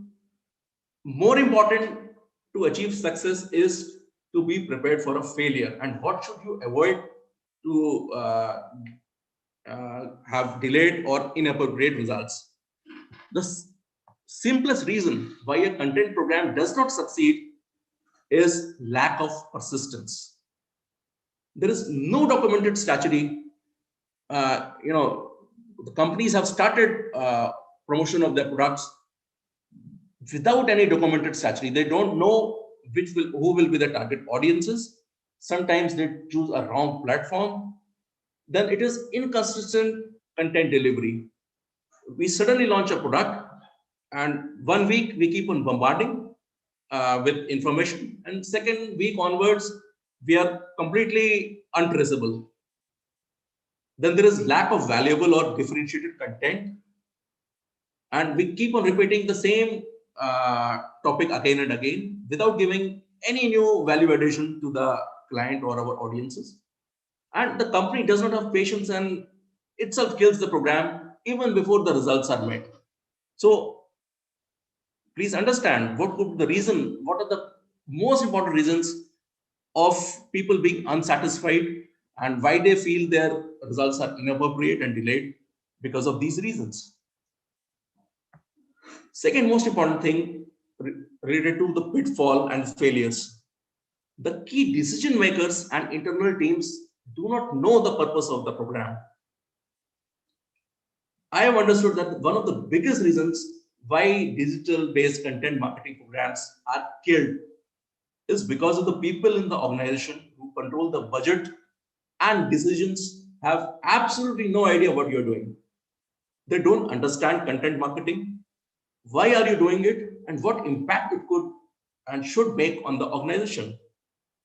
So my suggestion, first suggestion is to, for the juniors in the audience, the middle level, the product managers and the content creators, my dear friends, please find people in your organizations who control the budget and make strategic decisions and inform them what you intend to do. Because if they don't understand what are you going to do, what resources you will require, what techniques you will require, then they will perhaps become impatient and start expecting results within few days, which is impossible. My second suggestion to you is to create an internal content marketing program first for your own team. It could be via regular email, a handwritten note with samples, or an audio overview, whatever. But you should keep your own internal team appraised of content marketing initiatives and let them know why it is important, why every step is important. If your content marketing program will get cancelled, so then you will not be able to, you should not then blame the executive team and the seniors in your company because they did not understand what you were doing. So please appraise your seniors in the hierarchy of what you intend to do, because sometimes they don't understand the basics of digital marketing. And the last pitfall, it is for both the middle level and the senior level colleagues in the industry. Until few months ago, few years ago, I was absolutely at the same level as amongst most of us. We do not know. We have started a campaign, and to the juniors we are putting pressures, and the juniors are themselves in a pressure to achieve the best business. But actually, no one knows what and how to measure success of your digital content. There are 19 parameters, which are most common. starting from analyzing the website traffic, the source from where your content being monitored, whether it is highest visitor over the LinkedIn or highest visit over the Facebook, or it is by Google. So it can be tracked. Most important is to track the new visitors versus the returning visitors, the sessions. I'll talk about the exit rate, the bounce rate. So bounce rate is the metric that can help reveal that visitors are just not aligning because your website takes too long to load. It is not compatible to the mobile. It is not compatible to normal laptops or PCs, and it's taking way too long to load the content. And the content sometimes make a difference. They just somehow went to your website, but they did not immediately find within first 2-3 seconds. They did not find the keywords or specific highlighted content. They did not find what they were looking for. So they immediately take a decision not to continue further. Sometimes it happens that they found relevant content, but were not compelled to click further, or might be because of whatsoever, the page could not load further, and there was an error. So within 5 seconds, a person takes a decision either to refresh or just completely log out of your page. So these are the basics which make a big impact on your bounce rate. Then there is an email open rate. The maximum and the most frequent methodology is sending emails to our clients. Your email open rate measures the number of people who open your email campaign as compared to the overall number of people who received it. So it could happen that you send mailers to 1,000 people, but it is just 50-60 people who opened your email. The rest even did not bother to open your email, or it landed in your spam box. It depends on your topic. I'll give my own example. The moment I see the topic, you win a lottery, I understand it is a spam, and I don't even bother to open the email. So topic of your email, it depends and makes a hell of a difference of your email open rate. And there are definitely finance-based parameters like email click-through rate, cost per click, the cost per acquisition. Sometimes you pay very heavily for each keyword during the search engine optimization or website optimization, and it is very costly. So, and the financial aspect is the overall return of investment. So friends, there are reasons why someone does not even open your email. Thank you so much. And I would like to end the session by giving a screenshot from one of the blogs from the marketing group, Philip Kotler. So he talks about giving a Zoom lecture at Kellogg marketing students meeting. And he tells that he wrote a book on marketing, version 1, 2, 3, 4, and 5.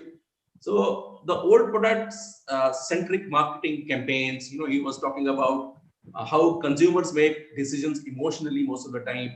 The third version talks about marketers want to create, communicate, and deliver the value on what improves the life and happiness of the customers, the employees. And then he wrote this book number 4. That time, maybe 7 or 8 years ago, describing how the digital revolution has completely changed the marketing. And we should know only the market segment behavior, but even each individual behavior within the segment, and applying machine learning to the consumer data. So what he was talking 7-8 years ago, now this is the present. We are talking about deriving marketing insights that we turn into meaningful messages that arrive at the right time, right place, and good price to motivate an individual's purchase. So this is what is happening in present that he was talking 7-8 years ago. And now he talks about the future, of using artificial intelligence, algorithms, marketing automation, robotics, Internet of Things, neural marketing and brain sciences, which is the future. Friends, when digital content marketing and the concepts are already in, it's the right time to start getting updated before we are left out the race. Thank you so much. Great, Vishal. Thank you very much. It was simply a wow presentation, lot of content, and very well delivered. I can see that you have done a lot of hard work to make the presentation itself, and we have a great connection in the Facebook and YouTube. I can see that Mr. Amrendra Jha, Mr. Sanjay Chauhan, Mr. Vivek Chandra, Mr. Pankaj Srivastava, they are continuously watching our show as well as your presentation. And in YouTube, Ms. Rashmi Tiwari and Mr. Kumar Sumit Gaurav, they have been, there are quite a few questions which we will take later on.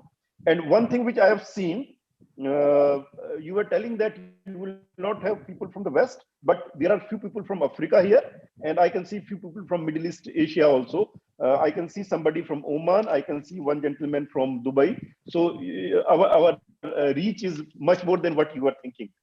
Okay. Fantastic. I really appreciate this thing because the time difference in from the Indian Standard Time and the European time. So it is then I will give kudos to the reach of LPC. So if people have connected very well, then they cross the barriers of time and getting connected. So it's kudos.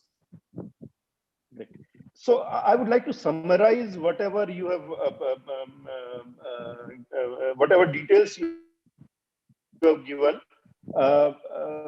Traditional is obsolete, and now we are moving to digital, which everybody knows. And in digital, the content marketing is the most important thing, where you have emphasized a lot. And there are a lot of misconceptions. The main thing is the quality of digital content, where we all are learning it.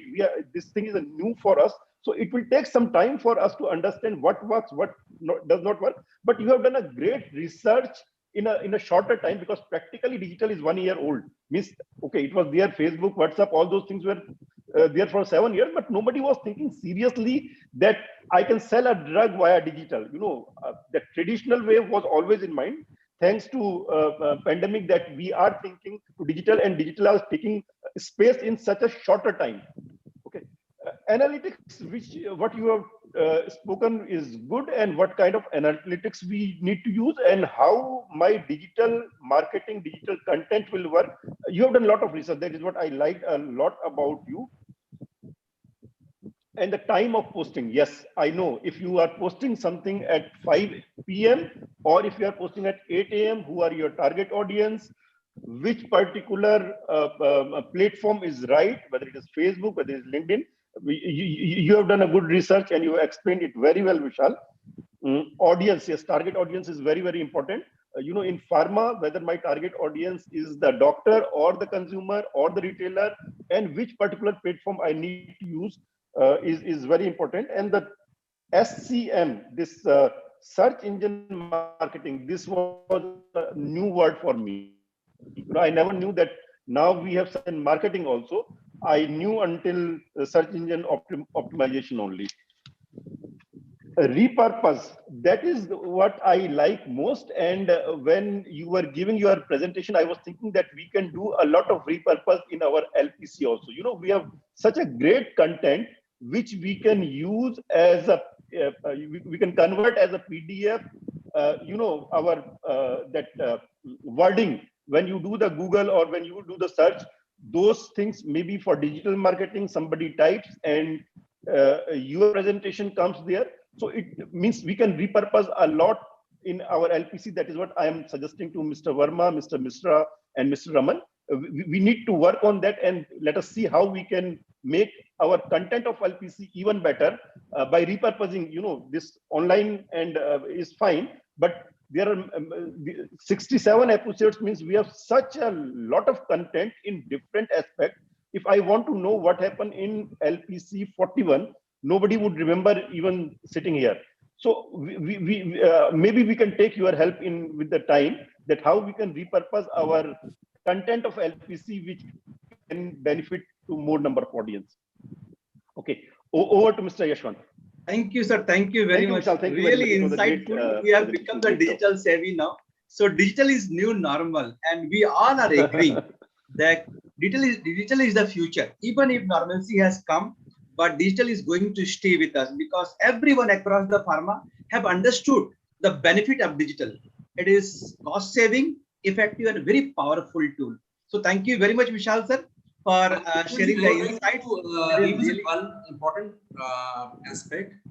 It was the last slide, related to what to measure. This is very important. Starting and thinking of putting everything about the product and the services, it's relatively easy. But then, how would our juniors and as a senior management professional, what do we need to measure? It makes a big difference.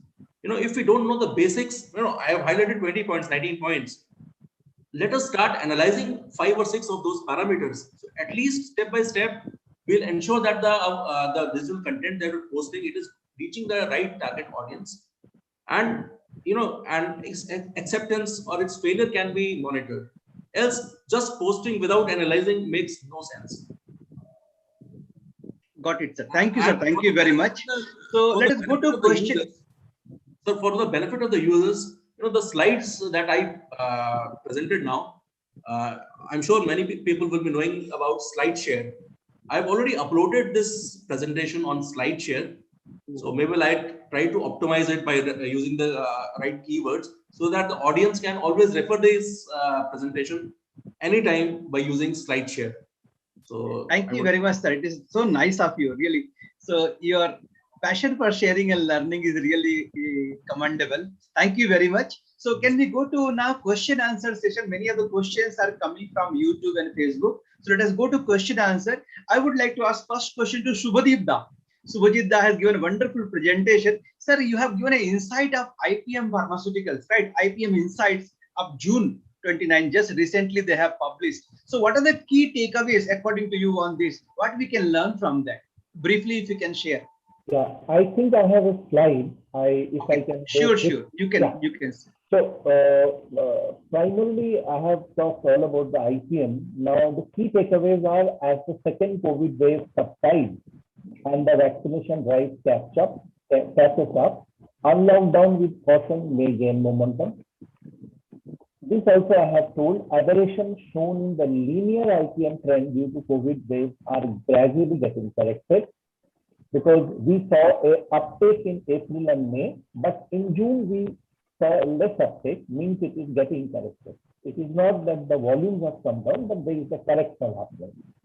Growth of the IPM is still driven by molecules having direct or indirect role in COVID treatment or prophylaxis. This is very, very important, and this component is 40% of the IPM. Of course, with slowly this will come down. However, we find that like favipiravir, remdesivir is coming down slowly, but then the immunity boosters like zinc are still having a great stay. Then decline in second wave is accompanied by reduction in volume growth that we have seen. And as the demand for brands with role in COVID treatment falls, the conventional top brands seem to be coming back to the original slot. Like we are seeing the top brands like Lantus, Glycomet, and all those taking the top position. But interesting that Winterwich for the month of June remained at #1 slot. And ranking among top companies also seems to stabilize, because if the brand stabilize, the rank among the top companies also stabilize. So those, according to me, are the IPM key takeaways. Thank you, sir. Thank you for the insights. Sir, one more question I would like to ask before we go into Prashant, sir. That is vaccination drive. How do you feel? How vaccination drives in India are showing return of normalcy? Some leadership traits we can learn from this. Wonderful. In fact, this also we have a slide. Now you look at this slide. This is a wonderful slide related to data. Now, this is the total vaccination done as on date, means till yesterday. I have taken this from the website of Government of India. This is 46 CR. That means a country with 130 crore population has 46 CR of its population vaccinated, whether once or by twice. I'm not going into the twice, some critics have an issue of, oh, we are not doubly vaccinated, but it is shown that even first dose gives 66% of immunity. Now, why I'm upbeat about this, you look at this group, 18 to 44 is around 16 CR, and more than 45, that means less than 45 to 60 is 14. So if we add up, it's 30 CR. And this is my workforce. This is my young workforce. Now look at this 18 to 44. This was started just 1.5 months back, because first it was this group, more than 60, then it was this group, and last 1.5 months this group. And you imagine they are now 16 crores. They are so enthusiastic to come back to work, which is great for the country, because my young workforce are willing to return to work. This is, I think, the young workforce is showing a leadership in this. And finally, this thing, because of all this, there is a Sutra model. This is again the government of India, which suggests why I say that we see light at the end of the tunnel. This model depicts 3 scenarios: optimistic, intermediate, pessimistic. Now, what does the optimistic say? Where we assume that life goes back to normal by August and there is no new mutant and no third wave and nothing like that. Intermediate, where we assume that vaccination is 20% less effective, in addition to optimistic scenario. Pessimistic, a new 25% infectious mutant spreads in August. So even if the pessimistic happens, I'm just telling you, this is a rare reality now, which is far lower compared to the second wave. So we can surely look for, and if we combine all this, we may have a wave like this, and I'm sure now work will not stop, because 46 CR of our population is vaccinated, and 40 lakhs, even if we vaccinate per month, that means another 12 crores. By the end of August, we will have 58 to 60 CR vaccinated. And our young population is leading. They want to come back to work. They are so enthusiastic. This is a leadership drive that we are seeing in our workforce. Thank you. Thank you, sir. Very good, insightful thing you have shared. So let us hope for the best. We are also many small companies, big companies already, they have very good, strong base work. But mid-sized companies, some companies, they are really struggling to revive the business. So let us hope for the best. They will be gradually improving, situation are improving, and we'll go to normalcy. Now I would like to go to Arpan, my colleague. Arpan, some questions from Facebook, YouTube. Yes. Arpan, over to you. Thank you, Yashwant sir. In fact, there have been a lot of questions that has been pouring from both Facebook and YouTube, because it is the audience who have made us a very strong platform as far as learning and sharing is concerned. So out of that, I have selected 2 questions which I felt very relevant, and I'm going to ask Prashant sir for that. So the first question that came out is, how does the role of mentor help in the leadership journey? Thanks, Arpan. See, mentors are there throughout our careers. We keep looking up to mentors as we move along, and sometimes they are designed, sometimes they are your own bosses, sometimes they are your company leaders, sometimes they're external mentors. Now, what happens is that the mentor starts channelizing the way you start thinking. The mentor starts bringing about a far greater discipline in the way you would like to conduct yourself and impact your teams. And the role of mentors in a leadership journey, if in a defined manner, and I take back a cue from what we saw in the previous session, is that there is a schedule that you follow. Very often, if left to ourselves, we are not as disciplined as we should be disciplined. If I'm not going to be checked at what time I log in the morning and what time I log off, I might have a tendency to either come in late and walk in early. If I am not going to be monitored कि आप field पहुंचते ही phone करो, I might not really be always diligent and on time. And that's what a mentor brings to you in terms of your leadership journey. Having a mentor brings to you a far more disciplined approach, a far more structured approach to what are your pain points that can be built upon, what could be the opportunities that you could visualize yourselves. And hence, I think today the world is opening up to having mentors in any form. The point is, have a few mentors, latch on to them, and keep having more guided, more planned conversations to move your journey up. Thank you, Prashant sir. The second question Yeah, is that, just to add to I see, sir. Yeah. So Prashant sir rightly mentioned that you need mentor, whether you are a CEO, whether you are a medical rep, you need a mentor, because that's where you get somebody who handhold you during your difficult situations, and the mentor has already passed those difficulties. So definitely he can give you the better outlook, as well as the discipline. He will bring discipline to your career. Thank you very much, sir. Yeah. Hitesh sir, you want to share? Hitesh sir. I also have one. Yeah. Thank you very much. I also have one query from Mr. Prashant.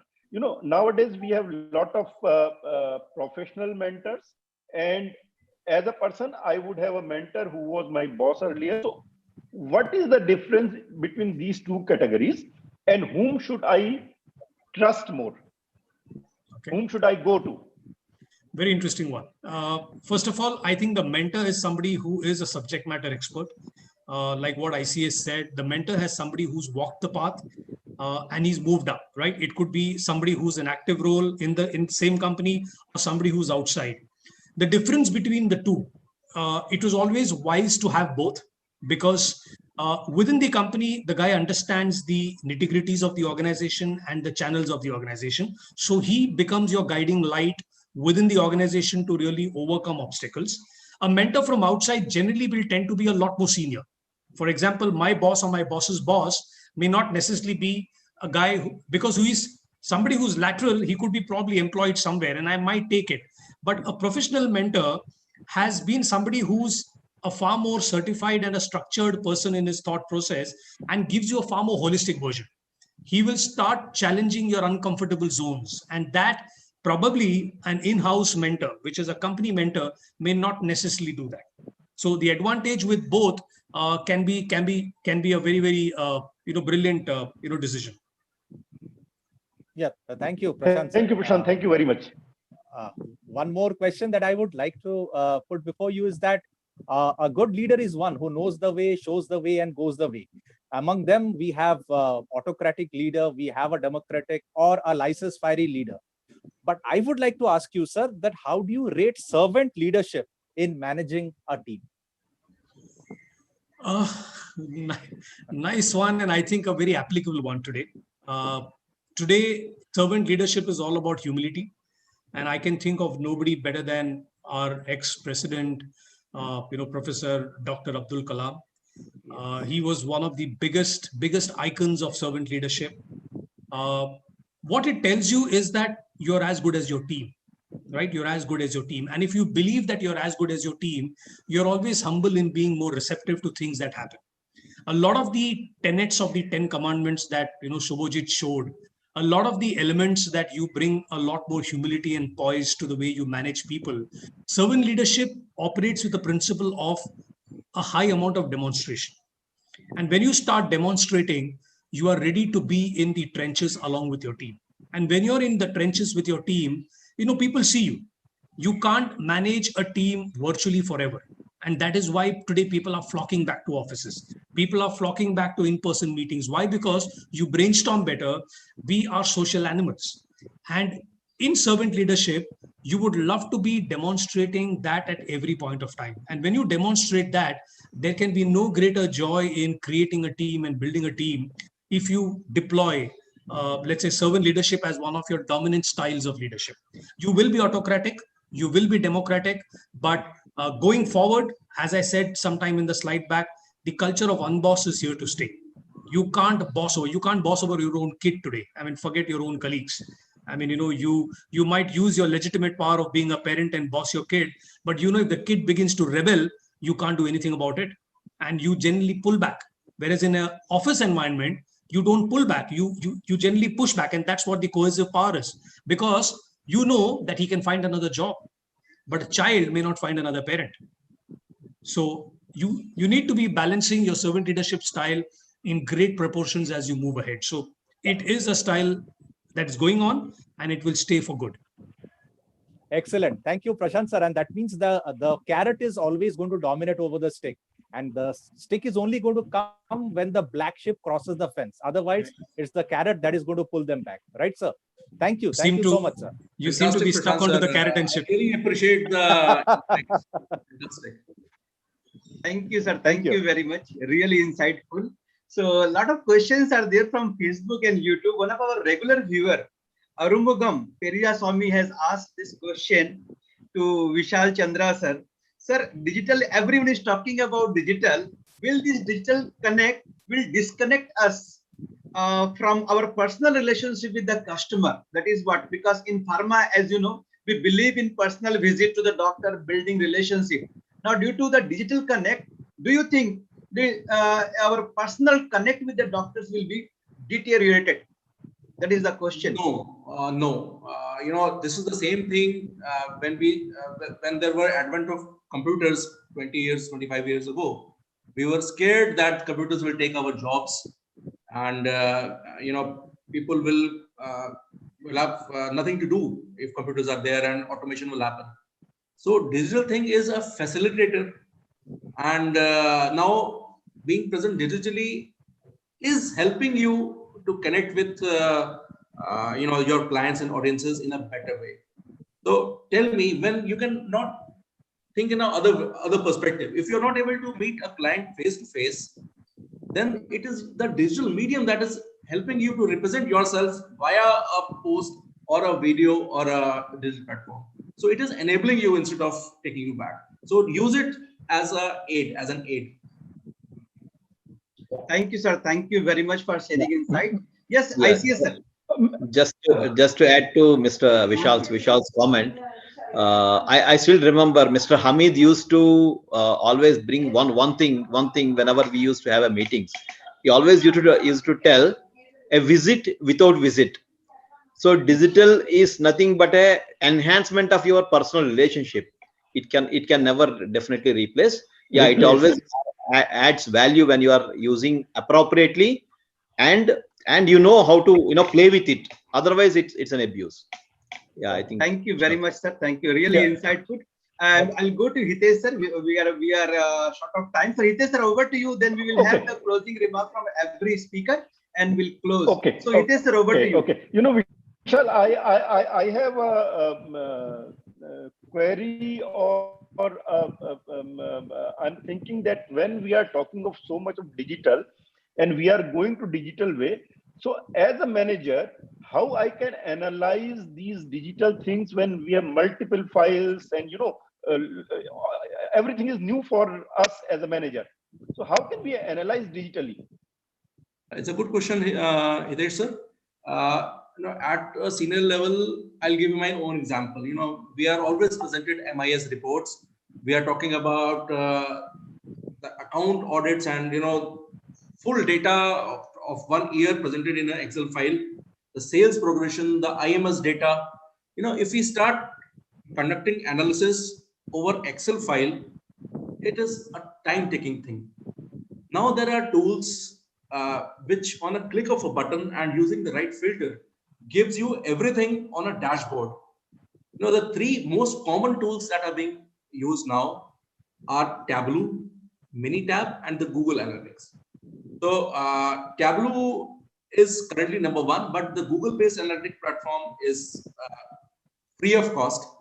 So that is why it is taking higher growth compared to Tableau. But Tableau platform is quite popular, and I am myself doing all the analysis and tracking of the business trends over the Tableau-based platforms. So Tableau, Minitab, Google, these are the 3 most common digital analytical tools. Okay. One last question to you, Vishal. When we are doing so much of email marketing, and we are doing the digital marketing, how can we we measure the bounce rate and email open rate? Are there some can you give some details on this? Sir, you remember I talked about giving a free gift to everyone. So now it is the time to answer and give a free gift. We'll try to find a way how to share this thing with every of the audiences. So I'm sharing this slide. Do we see the slide? Yes. Yeah. So friends, I have compiled the summary of these, some of the techniques, particularly related to the email thing, because this is the most common tool we use nowadays. So, first of all, a summary, how to use your email marketing techniques very efficiently. So this is a link to one of the recent website and a blog talking about the most important essentials of email.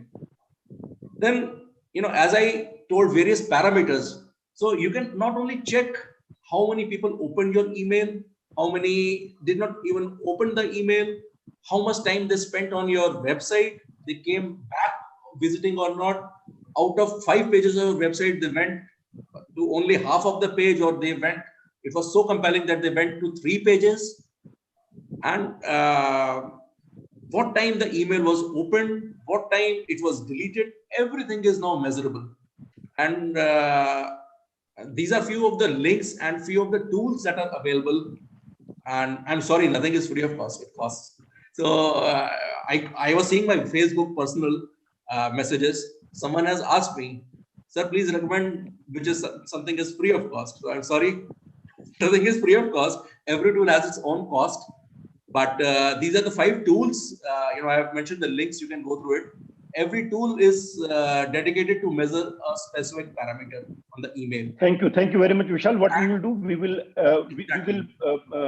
give this link in our messages so that the audience can get benefited. Same I have compiled. I have compiled and given a link. How to measure the success rate and duration of your session, behavior of your clients. Behavior depends on the bounce rate, the time you spent, every session of the duration. Everything is now measurable over Google.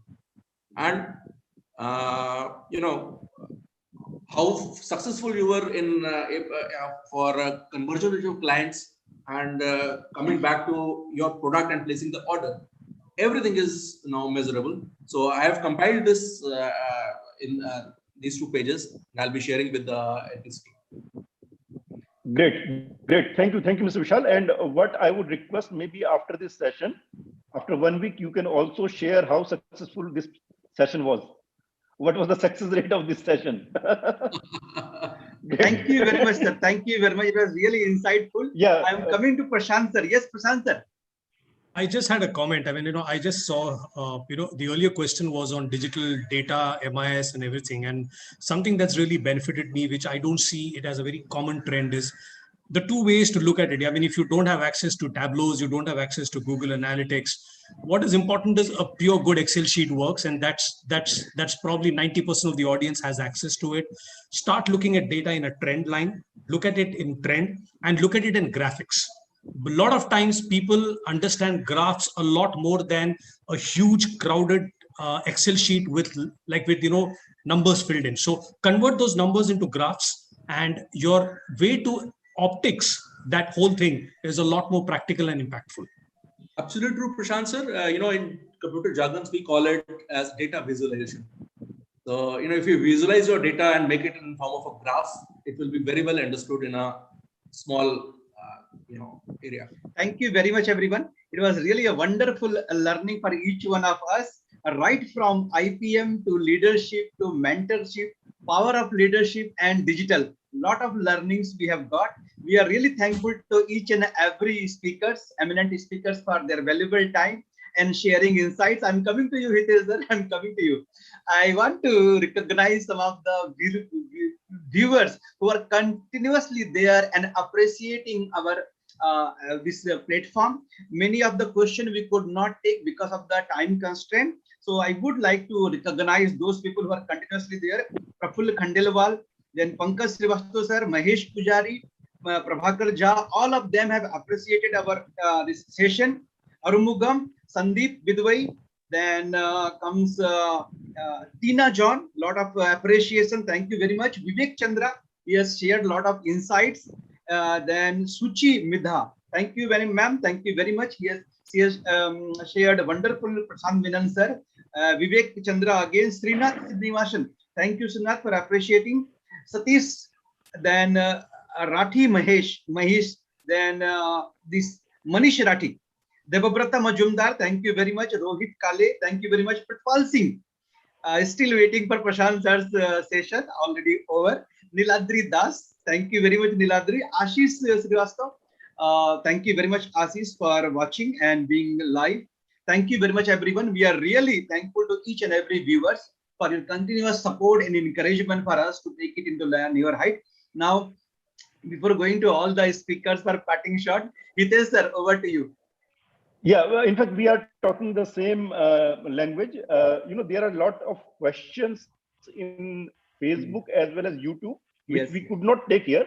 So I'm requesting our eminent speakers to go through the Facebook page and YouTube page, and you please answer there, so we can justify the presence of our viewers. Definitely, most of the questions already addressed during the presentation, but some of them which definitely they can take. Thank you very much, sir. So let us go to Shubhajit sir for the closing remarks. Sir, thank you very much for coming. Your closing remarks for our viewers. Thank you very much, Yashwanji, and it was a wonderful presentation by all my co-panelists. Learned a lot from Mr. Prashant and digital from Mr. Vishal, especially the ROI part, because when we introduce digital, the point comes, ROI kya aayega? And if there is a way to measure the ROI, I think a lot can be done in digital in India. However, digital is already come to India, a mix of digital and physical. So I'm sure this will come more into it. As regards my topic was concerned, I've already told crisis exhibits opportunities, and a leader has to exhibit opportunities in every crisis, and one who is able to transform himself, change the world around him, transform his colleagues, the organization is transformed. And believe me, we are seeing that in the IPM, in the way companies have evolved and brands have evolved. If that was not there, Zinkovit would not have been occupied #1 slot. They have done a wonderful job. Let's appreciate it. It's not a very big company. It's beyond top 32nd rank company, but going to a top run. So they use the opportunity. And I think there are three important things. One is align expectations. It is very important, especially last year when appraisals were not very good, how the leader aligned the field to the expectation, explain, chose the words correctly, explain nicely that, look, we have not done well, the things were not good. Can we park this appraisal for some time, or do a little of it, or not do anything? And maybe next year we can do more of it. Those leaders have really won. Then tell the truth. That is very important, to tell the truth and not hide around and beat around the bush. And most important, empathy. Mr. Menon was telling empathy in different ways, but empathy is basically understanding the other person from his perspective. How is he feeling? And what are my actions I am taking which will benefit him? That's empathy. Now, I am asking him to do field work in this COVID time or in this reduced COVID time. And as a head, business head, if I don't go and work with him, is it empathy? It's not empathy. We have to work hand in hand with him and let go of the thing. So I think aligning expectations, telling the truth, and having a lot of empathy will make us a genuine CEO. That is finding opportunity in every side. Thank you very much, sir. Thank you. Insightful learning. Thank you very much. I would like to go to Prashant sir for closing remarks. Yes, sir. Not much. Just that I think be an authentic, be a real leader. I mean, today that's a privilege, that's a responsibility that you have, that you possess. Each one of the guests here, has a title behind them. Leave a legacy that will impact people the right way. Because if you can impact them the right way, they will in turn become good leaders in the future. Because your job is to create more such nicer people in the world. And I guess let's play our part there. Thank you. Thank you, sir. Thank you very much for coming. And Vishal sir, over to you. Thank you, everyone, to give a fantastic platform. I listened very diligently to Subhajit ji with his insights to domestic marketing and how to, develop their teams. That's quite important and quite relevant. Topic of Prashant sir is one of the favorites. I myself believe in stakeholder management. But when it has to be translated in managing our own team, stakeholder management is not just the external clients. It is your own team members, and then mentoring the juniors in the hierarchy that makes and translates into your credibility as a leader. So I don't believe that leadership it is hidden in your designation. It is more when you are recognized as a leader only when you are acting as a facilitator and as an enabler to your hierarchy. So I completely I'm in sync with Prashantji, and thank you so much for raising this. Thank you very much, sir. Really wonderful session. Thank you very much, everyone. Now over to Raman for closing remarks. Yes, Raman, over to you.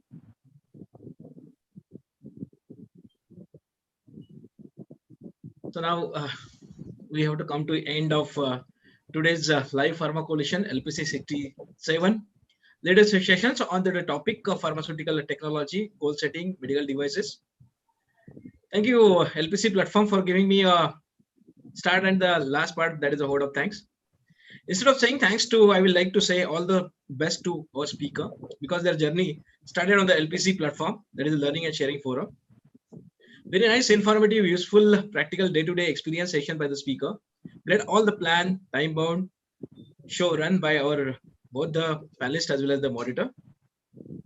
I would like to say all the best to all LPC live audience and the viewers from the LPC Facebook page. Keep liking and following our LPC Facebook page, YouTube channel. Kindly do subscribe the LPC YouTube channel. And last not but least, always I say that the marketing as well as the pharma sales, the most of the time challenges and opportunity come hand to hand. But those who really come with the solution to overcome the challenge and grab the opportunity, the customer connect is the open to window for the patients fearlessly in pharma industry. So with this, thank you so much to all. Thank you. Thank you. Thank you very much. Thank you very much. Thank you all.